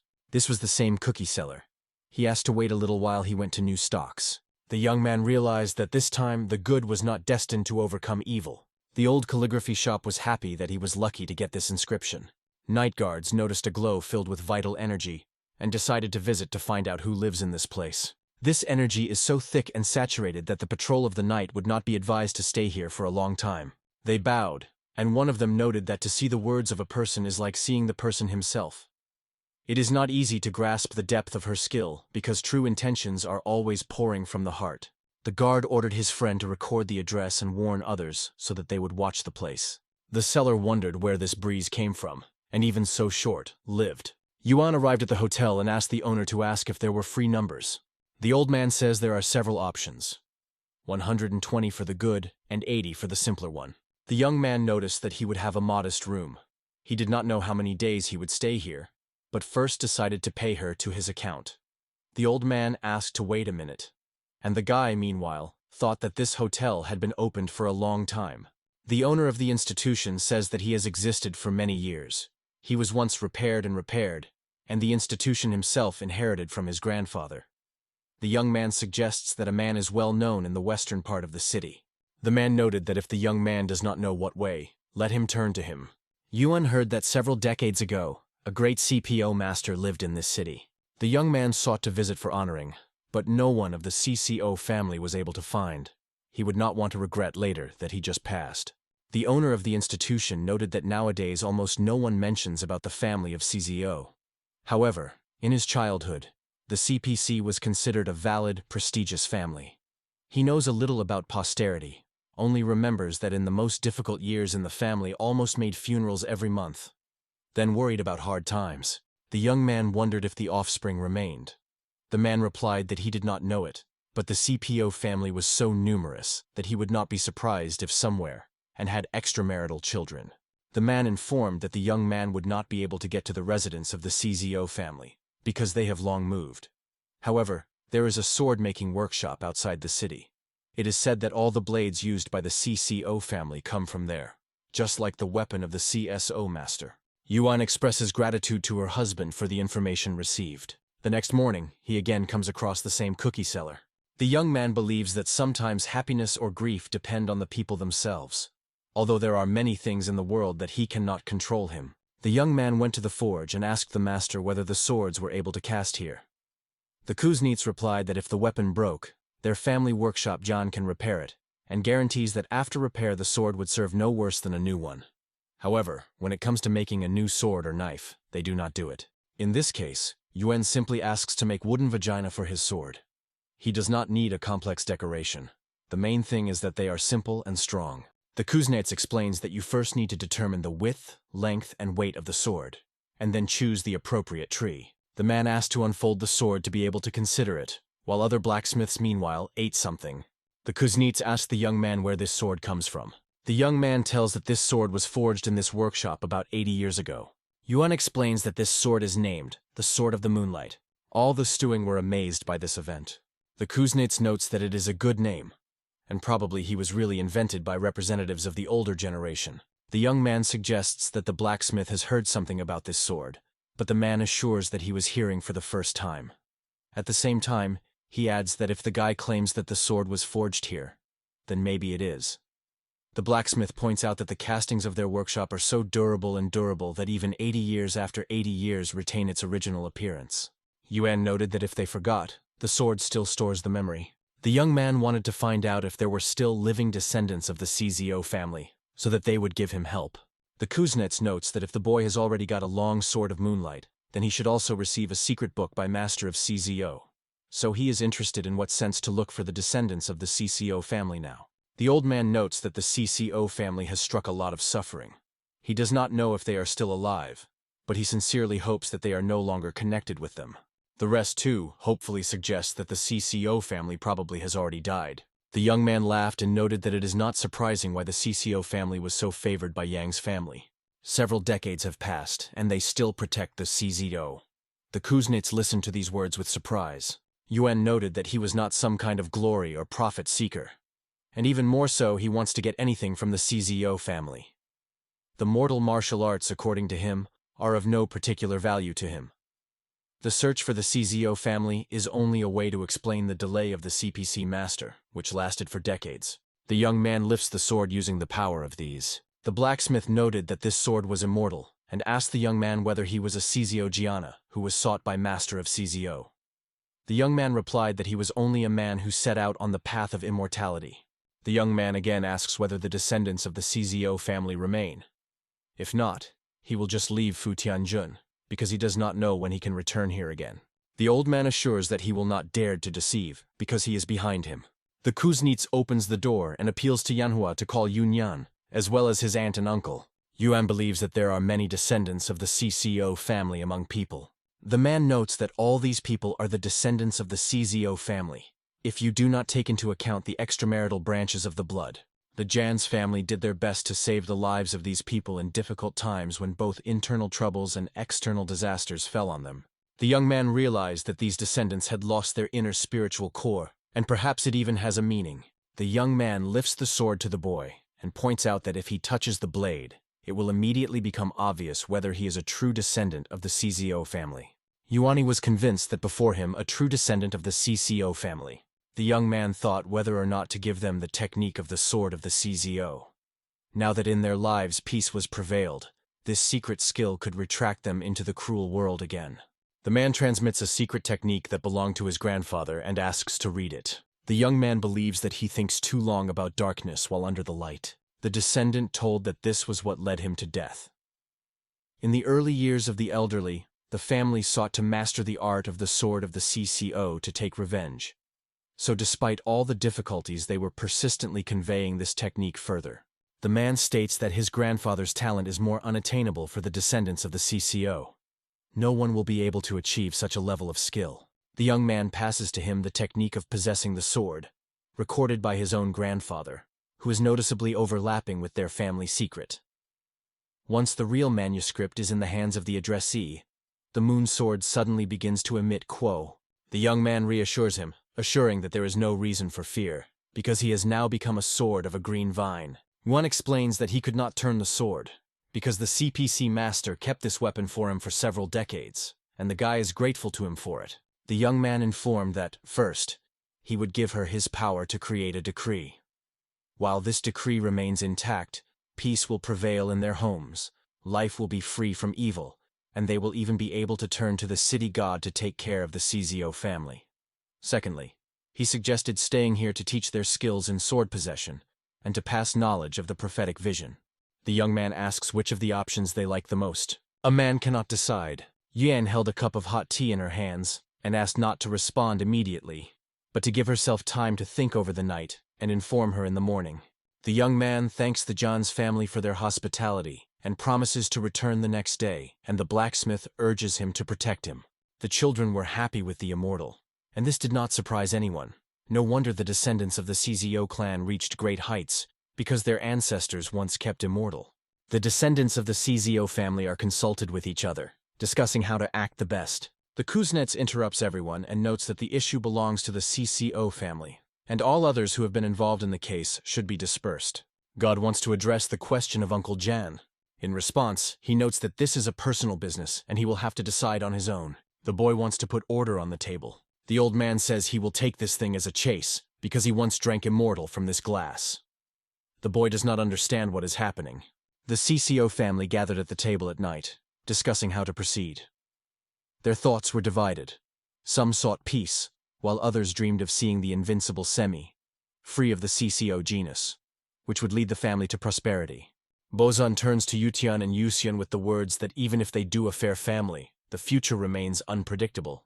Along with the former glory of their grandfather for the CCO family, his fall can be repeated. Yutian assures that they have made conclusions from the mistakes of the past. After survived, they will not repeat them anymore. All remain under reliable protection. Now children have a chance to meet with Immortal. Previously, this opportunity only fell to Grandpa CZO, but from now on, it is open to everyone. Yusian recalls that his father often talked about the times when life was better. However, they and their sister never had to see it with their own eyes. She thinks that their ancestors would say, learning to what fall their race came. The Kuznets. John noted that they did not close their eyes to that night. The young man confessed that if he was in their place, he would not be able to fall asleep and not even imagine who would make a choice. Bozan reported that their decision had not yet been made. The blacksmith was unclear what was happening, and the man, turning to him, asked not to be angry and assured that they would soon make a decision. A man is about to ask one question that, in his opinion, will help to make a choice. The young man encourages him. Let him say. The descendant is interested in what played a decisive role in his grandfather's martial arts, the wise guidelines of the master or personal talent. The young man replies that the master of the CPC from nature has a great talent for martial arts, which is why this innate giftedness is his main advantage. The man states that until his family has forgotten his own name, the day they get it again. He reports that they opted for the first version. Yen praised him for his good mood. The young man leaves them a message. If your mind is pure and your heart is full of power, nothing will bother you. It is the gift of the descendant of the CZO master from the CZI. The young man explained that this decree was given to the CCO family, and he loses its validity if someone was taken away, or if the genus breaks off. Then the decree will destroy itself. They rose to the roof, and the guy exposed the sword. He asked to watch the movements closely and not to look. Yuan waves his hands, directing the flow of qi around him, and the rain in his environment suddenly stops.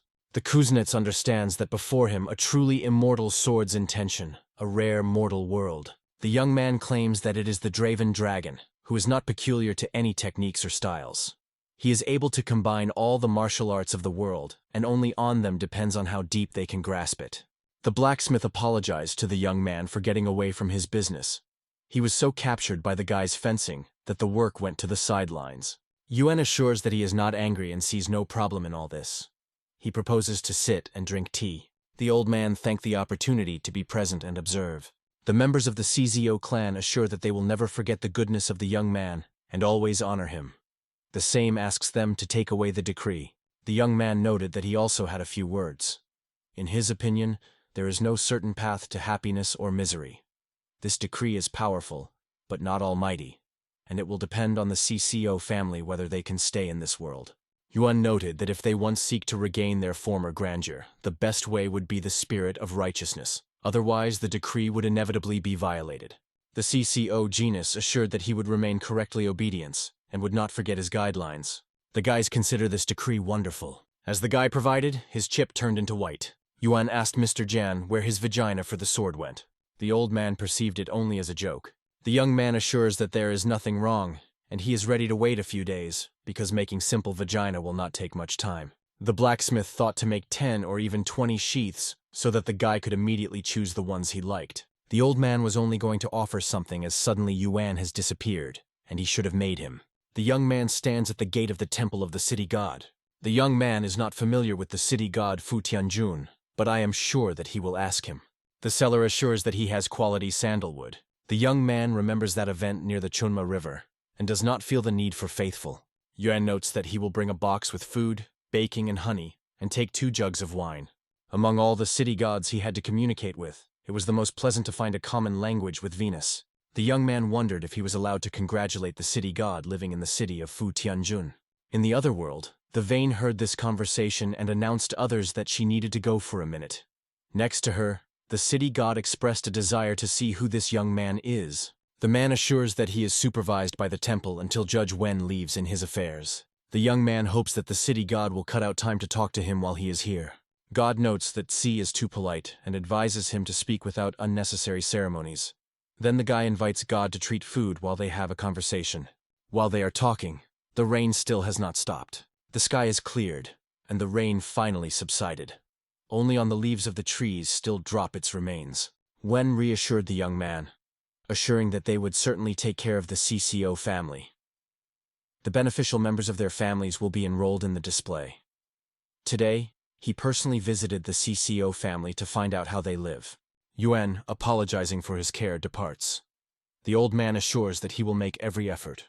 The young man rejoices that he has completed all his affairs and can now quench his famine and thirst until he left Fu Tianjun from Fu. The city gods have noted for themselves that something unusual in this house is felt, and no doubt is the house of the CZO family. Initially, Vanya was interested in relationships between the CCO family and Mr. Qi, but now his attention is attracted by the treasures stored here. The immortal noticed a letter written by Yuan for the CZO family on the table. The judge was interested in who this guy is and where he had such a deep awareness. The city god added that he had never felt like this before. If the guy did not seek the help of the water god, the man could decide that he was more like a common mortal. 2 days ago, the patrol reported an amazing case. The owner of one of the city bookstores received a mysterious letter covered with unusual writings. They believe that the decree left Mr. Tsu. Ven notes that good words are heard here and considers the CCO family truly amazing. Bosun captured the aroma of sandalwood in the air. The man considers it strange, because there are no scents in the house. The judge thinks whether this person is able to really feel the aroma of incense, while God believes that it is only a consequence of the decree. Suddenly the man turned to the city god with some proposal. Wen notes that over the years of joint work, the judge showed such interest only rarely, but this time he agrees to his proposal. Suddenly they appear just before the descendant of the CZO family. The man retreats and asks who they are. They laugh and ask not to be afraid, explaining that they are people from Panguju, who is under the care of the city god. They came here to visit the CZO family. The wife asks God what happened to him. Wen reports that they have completed their business and are now going. The husband was stunned and his wife again asked what had happened. The woman notes that he looks like a ghost, but the man briefly asks her to silence. Bozan claims that it was here that he saw God. Lord Su reported that he would visit the city god in order to express his respects, and really adhered to his word. Yuan, remaining unnoticed, sneaks to the forge. The guy cannot understand what is wrong with this family Yang, and does not want to become those who pay for it all.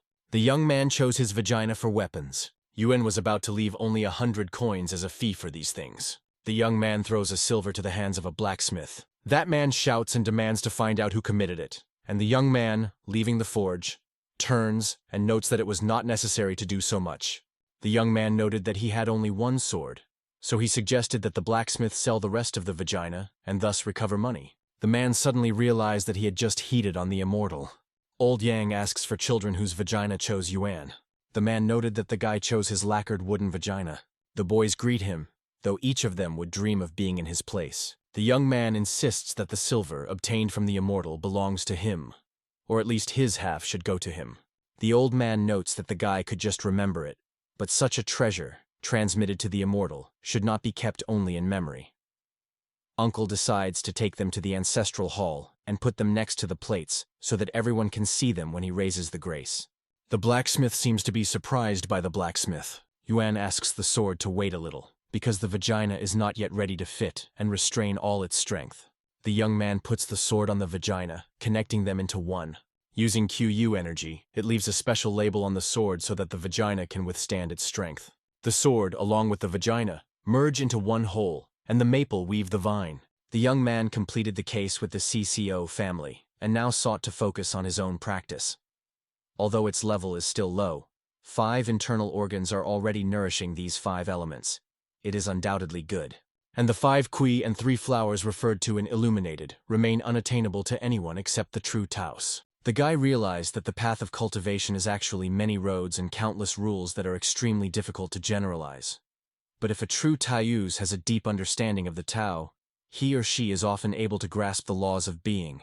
Yan feels as if his consciousness has risen to a higher level, and inside it, a sense of merger of magical power with the spiritual energy of the surrounding world begins to emerge. A board appeared before the young man. The young man froze in place and suddenly lost the ability to move. He did not understand what was happening to him. The young man felt a variety of chi immortal spirits, fragrances and flames, quotes, demons, quotes, as well as these people and 5 elements. The majestic and boundless energy of heaven and earth attracts the vitality of all creatures in the world. The dynasties change. Eternal battle is going on between immortal and demons and unclean power are sown around chaos. Mountains and rivers change their appearance, and all this turns into a powerful source of energy, which breaks the vast aura of the sky and earth. There are major changes in the sky and on earth. It may happen in 10,000 years, perhaps a few thousand, and maybe before. But if this time has not come, many people will die. Looking at the change of the heavenly path, he is aware of the approach of his death. All this world, mountains and rivers are only an endless chessboard. Suddenly the young man fell to the ground, convincingly clamping his hands with a bloody eye. Passers-by do not understand what happened to him, although he needs medical help. Yuan reassures everyone, assuring that everything is fine, and quickly gets out of its place. The young man accidentally touched his husband, and he was annoyed where he was heading. The passage, casting a stranger, noted that the guy was probably not completely mined, and it is better to stay away from him. One noted that it was here that the tips should be hidden in the unraveling. The young man grabbed a board for playing, causing the discontent of a player who shouted annoyed. The man takes the boy by his shoulder, turns to himself and immediately notices how blood flows from his eye. The player was frightened and frozen in silence, and the young man, meanwhile, noted that he had to play an NGO. The young man hid in the cave and plunged into the game. Autumn and winter have already passed, and it looks completely exhausted. Suddenly, a wolf approached him from the forest. The beast was terribly frightened as soon as he saw a sword from the vine. The frightened wolf rushed and disappeared into the thickets of the forest. In the Neenan County, the teacher tells the children that there are only 67 letters, and he will send them after class. Students cannot understand why they read the books of the sages. The man notes that he wants to thank his country, but now he is convinced, not his, a simple citizen, a matter to imitate the ways of the wise men. That is why he re-pass state exams. He wants to move on and realize his own ambitions. Throughout his life, The teacher raises 1,000 students, and among them hundreds of gifted will become those who will determine the future of the country. Teaching and raising children is important, but only within the School of Forces is so lacking that it is sometimes difficult to even publish these 2 books. Zhou's teacher knocked on the door of Zhao Xian's office, and he invited him to enter. The man reported that after his departure, the post of headmaster will be occupied by Zhou teacher. Children greet a new teacher. The passage past the Zhuja Huan's house with his son, Jiao Xiana, noticed that the year seemed generous. The date trees were borne abundantly. The man noted that after the departure of Tsu, the Finikov palma did not bear fruit for 2 years, and only this year it blossomed again. The boy believes that the dates have already learned. His father is preparing to summarize the year, so they are waiting for them again. At this time, Zhao Xian returns the key in Yuan. They notice the old man who looked thoughtfully at the date palm, not realizing what it brought him here. The old man believes that that man and boy are just the same friends of Yuan, whom he repeatedly mentioned. The Yin's family was surprised to learn that an old acquaintance with Yuan. Jiaoxin calls his name and introduces his son, and then asks where the old man met with Mr. Tsu and how he is called. Inenchaun introduces himself and explains that he once accidentally met the new moon in the rain in the neighboring county. Since then, he also considers himself a friend of this master. The teacher noted that the behavior of Inuan does not resemble a robber. The man explained that the owner went for a long time, so it is impossible to meet him at this time. The old man remembers that in the 2 years the absence of Yuan a date tree did not bear fruit at all. But this spring the fruits appeared again. At the beginning of their acquaintance, the guy gave him only 2 dates. It was clearly not enough to be truly saturated.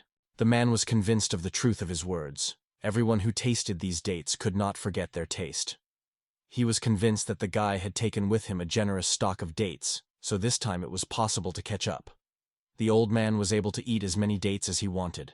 Yinhun believes that the man probably jokes, because he only asks for permission to bite only. The teacher was surprised to hear the old man insisted. He wanted to bite only 1 time. Zhoixian assured that of course there is nothing against, because he is only worried about this place, and therefore friends of the young man can take dates as much as they wish. The man instructed the little Inu to collect dates for the old one. The old man reassures they say, "You should not worry." Inhun's head turns into a dragon, and taking advantage of his power, he delayed his dates. The dragon noted that it was delicious. The old man assures that he has only bitten a small piece and is not going to renounce his words. Zhoixian, along with his son, were stunned by such stubbornness. The man apologized for not recognizing the old immortal. He explained that he had bitten only once. They were actually frightened to death, so he hopes that Inhun will still warn the next time he is about to eat. Jun hopes they will not keep him evil. The dragon remembered that he almost forgot one promise. He had to treat Mr. Qi with wine. Now that the young man was not nearby, the dragon suggested that he first treat Mr. Qi himself with wine. Jiaoshan thanked for the treat, and the old man urged him to taste the dishes. The man caught up with only 1 glass and stated that this wine was really wonderful. The boy asks his father whether he was fine with him, because he lay on the table and immediately fell asleep. Idun noted that nothing wrong happened, just was not hard enough for alcohol and drunk quickly. He asked the boy to bring a blanket so that his father was staying in the yard. The dragon assured the tree that he would get a treat. He would treat him with a drink. He watered the tree with wine. The tree instantly gained strength. The mother asked for a little Inya to wait a little. Yin noted that the old man had already disappeared. The woman appeals to the boy to help, to bring his father home so that he can relax. The boy remembers the words of Inhun and notes that today's dad has to sleep here, so you should not leave him. The mother warns that he can catch a cold and tomorrow he is waiting for exams. Yin noted that this man is a friend of Zhu Yuan and has the gift of immortality, so it is better to listen to his advice. Over the morning, the rooster breaks the silence with a call. Jiaxian seemed strange that he was sleeping in this place. The man was surprised that his whole family sleeps near him just at the table. The teacher is surprised that after a whole night conducted in such an inconvenient pose, he does not feel the slightest pain. On the contrary, he is overwhelmed by freshness and energy. 3 years have passed, and Yuan still sits in the same cave. The young man, thin and worn, stared at the board for playing in the way. Suddenly his sword begins to shake, and he makes unusual sounds. Yuan extends his hand to the tree, feeling a sharp hunger and thirst. Hearing these words, the sword cuts the fruits from the branch in one movement. The guy begins to eat them, but no matter how much he was eating, everything is not enough. The young man removes the fish from the water and eats it raw. He immerses his head into the water and drinks from the source. Wan believes that he should be enough, The young man smiles and then suddenly explodes with a loud laughter that spreads throughout the forest. The beasts, frightened, looked back in his direction, and the birds appeared into the air and flew. In his previous life, he could not escape in time, even when he found a search and rescue group. But this time, everything got different. So much time has passed. And although the mystery of the great catastrophe of heaven and the earth has not yet been fully disclosed, he has already been able to understand much for himself. The guy was aware of what was happening, but had to stay away and not dive too much in this situation. The northern bucket is an icy cold, while the south arises as if from nothing. Black and white stones have amazing power, and life looks like a party in the go. Having done the course, there is no gate. Increasing the level of cultivation becomes a necessity. Otherwise, life will break earlier than the party will end. In addition, the search for a decent person is also indispensable. If he wants to protect the world and resist great disaster, new stones are needed. No god, man or ghost, demon, immortal, bodhisattva, or even the devil will be able to play an NGO without a central figure. Now he has no chance of joining any of the famous families of the immortals. In this world, UN has only one chance. But it still has a lot of time, and the opportunity to prove itself will definitely appear. For the young man, the most important thing is to show persistence, and then life will tell you how to act. However, the guy completely neglected himself. He is unpleasant from him. His clothes are dirty as he himself. The guy grabs his head, not understanding how he could bring himself to such a state. He takes his sword, and notes that these 3 years were the hardest for them. In response, the sword is again called with strange sounds. Yuan noted that on the way he had a stroll and an umbrella, and a set for playing Go, which he scolded, was completely crackling. The young man seeks to visit the city of Futianjun again.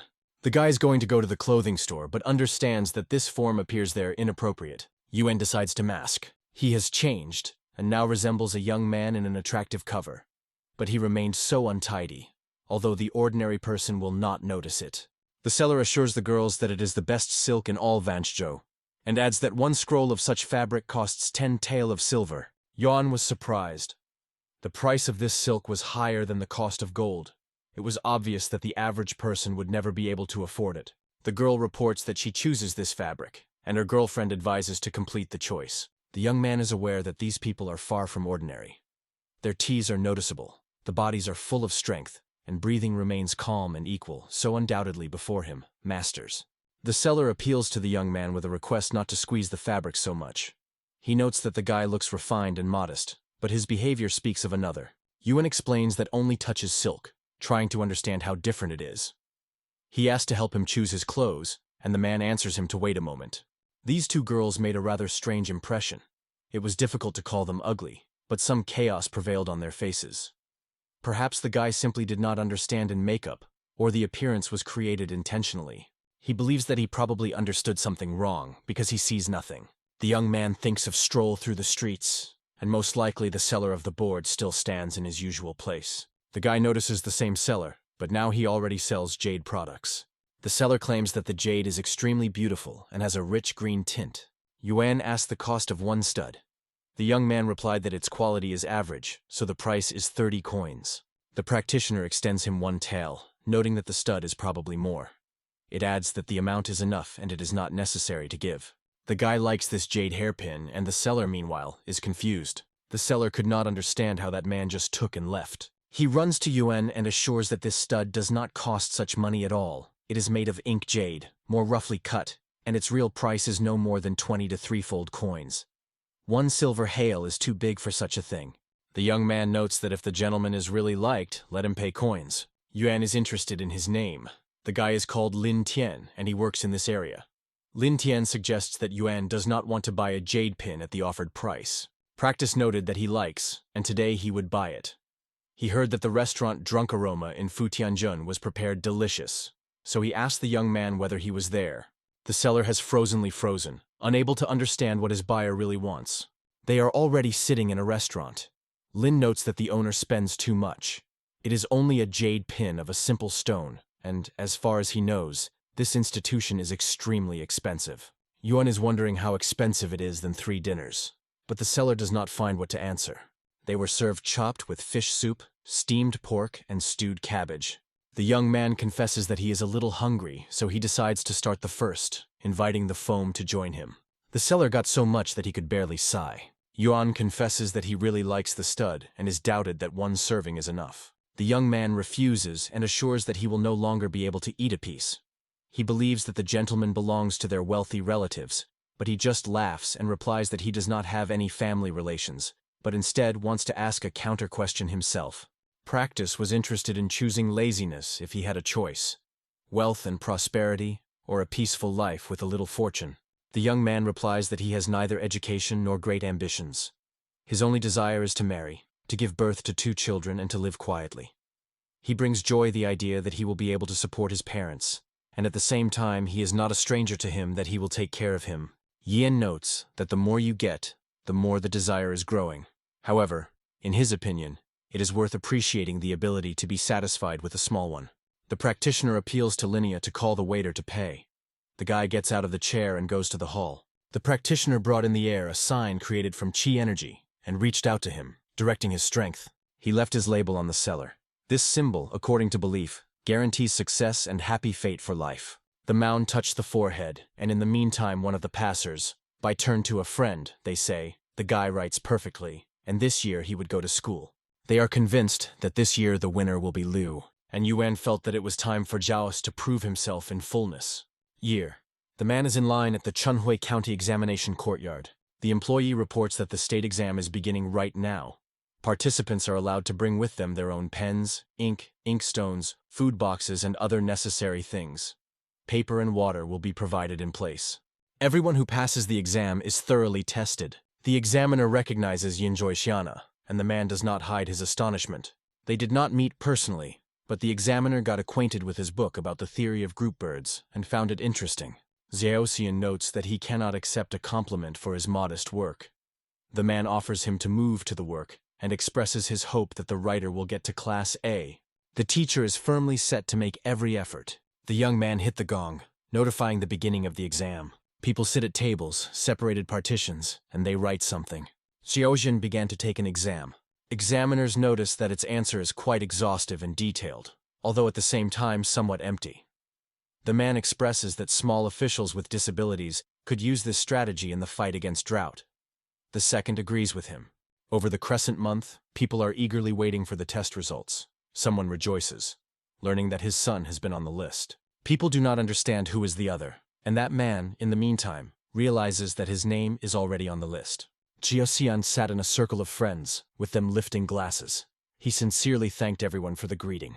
The man, barely holding on his feet from the drunk, something indiscriminately murmur under his nose. The teacher was so cherished after 2 glasses of wine that it was necessary to persuade him immediately. The second comrade noted that it was a feast in honor of the successful passing of the exam. In addition, the teacher took the first place on the list, so he just couldn't help but drink. The boys turned the horn, worrying that the next day he will have a head, and in the meantime, a woman in a sophisticated outfit slowly steps. The girl notices the night patrol of the county and begins to worry. She suddenly runs into the room where the man is. The girl sought to be as close as possible to him, and she became an invisible barrier to Qi. Zhaosian did not understand who she was, and believed that to penetrate into his room was a real arbitrariness. The stranger asks to turn to her as Lady Hun. Hun noted that for many years she had not met such educated people. She asks whether she is beautiful, but she is hidden under her skin of the bog red. The man suddenly realized, in front of him, a real monster. A man is aware that a cry can cost him life, so he must restrain himself. Zhaosian asked her to leave, emphasizing that he already has a family and is not going to take a concubine. The girl wondered, how happened that this scientist did not smell her? They said that those whose soul were righteous were not afraid of evil spirits. In this case, the monster first tries to break his righteousness. She circulates in front of him and is interested in whether his wife really has the same figure. The teacher is angry at the girl, reproaching her that her parents raised her, and she came here only to splash everything. The man feels a certain inner border. He is not tempted, frankly states that he has his principles, and not at all as possible. The monster grabs him for his throat and states that he is not even afraid of the city god of this district, and even more so, a regular teacher. The man, ashamed, mentally goes through the images of his closest people. Zhaosian turns to Mr. Tsu loudly, warning that there is a demon. The young man woke up and immediately felt his cry. It was a weak but surprisingly cold demonic aura, and the man was in danger. Yan thinks that it is placed in the very core of the mysterious flame. The young man uses the spell of salvation on a vat with flames. The guy directs the flames right at the demon. However, he accidentally sends Chiasyana directly into the heart of the oven. His chip is gradually covered with cracks. Fortunately, the young man noticed his mistake in time and returned the chip to place. From overheating in Chugosyani, there is almost smoke from the ears. The monster could not stand and let him go, and the man blushed to the burgundy. She does not understand how it happened. A burn appeared on her hand, but the flames still break out of this place. A powerful splash of energy is suddenly splashed from the man. The girl is thrown back, and from the strength of the explosive wave she flies through the wall. She was thrown outside, and she stands in the middle of the road, burned, in burns, in loose clothes. The monster cannot understand how Zeoshin has dared to do it, and now she wants to destroy it. The city god heard a noise and appeared, warning the demon not to be confident. Nightwatch warns a demon that they will come for her life. The girl with sharp movements of the hands begins to reflect from the attackers. The demon directs the breath against them, filled with a powerful chi. The city god is indignant because of this nonsense. The man tries to apply the martial arts techniques against her, and she holds it with a protective barrier. The girl rushed to the side, and the city god immediately ordered his servants to go after her. He has reported that no signs of this demonic chi could be found. Even the city god could not find a trace. The man noted that this demon has achieved perfection in the demonic chi, and therefore they do not understand the nature of this force or the reason why they could not detect it so quickly. God believes that this demon for a long time of the koi evil in their city, remaining unnoticed. He also does not know how many mortals were victims. The fire in the room also seemed strange, so they had to check it in the books of the other world. Men discuss unusual noise, thinking that maybe someone has become ill. The children noticed by the Chiosyana, who was sitting on the floor, trembled and was terribly red. They cannot understand what happened to the walls and why it has such a high temperature. The city god noted that this flame had just thrown a demon back, but it was amazing that nothing was burned around. Only a few among scientists are able to possess at least a drop of chi. But this man has already manifested signs of such force. His colleague agreed with this, but noted that in the end this man was an ordinary mortal man, and he would not be able to drive away such a powerful demon. God says that in a few minutes he will turn to the teacher and ask that he knows. The doctor assures that after taking the medication, Zeoshin will sweat a little and the ailment will pass. His comrades are happy to accept this news because they are genuinely worried about him. The doctor asks the boys to make sure that no one is disturbed by the patient's rest, and the next morning he promises to return for re-examination. The guys thank the doctor for their care. The city god penetrated the mind of the man, and he immediately felt anxiety. Jiaoxin did not understand where she was, and who really was this man. God assures that he should not be afraid. He just came to ask questions. The teacher bows low in respect, greeting the city god from Chunhi district. The immortal asked the man whether he remembered the woman who attacked him at the hotel. Zhaoxian thanked God for the salvation, and confessed that he recalls her only fuzzy. It was something like a bloody red skeleton, who called himself Lady Hun. The man remembers nothing anymore. He felt dizzy that day, and he felt bad. The city god is interested in the light that suddenly appeared in the room, suspecting that a great expert helped the man. The teacher notes that he is just lucky with a friend. This man has a unique gift to conquer ghosts, spirits, and demons. He is a truly unusual person, however, without his consent, the teacher has no right to name him. The immortal understands this and recognizes that in all circumstances, this person remains a defender for him. The city god thanked the man for the information received and said goodbye to him. After that, Zhaoxin smiles and falls asleep peacefully. Yuan supported the life forces of Chugoshin and noticed that his fever was finally slept. The young man lay on the bed, thinking how much this fire is really scared. The young man thinks about what his friend actually got involved in.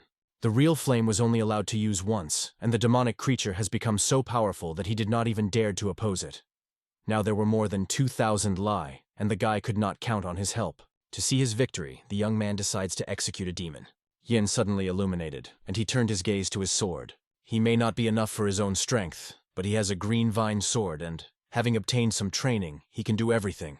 The young man turns to the sword, noting that this time everything depends on him. In response, the sword is barely audible to vibrate in the guy's hands. The guy with the help of chi draws on a blade of sword or order of execution. He exhaled relieved, because it was not a simple matter. 49 decrees for execution in fact, the order for salvation, thrown with the help of chi, sky, and earth.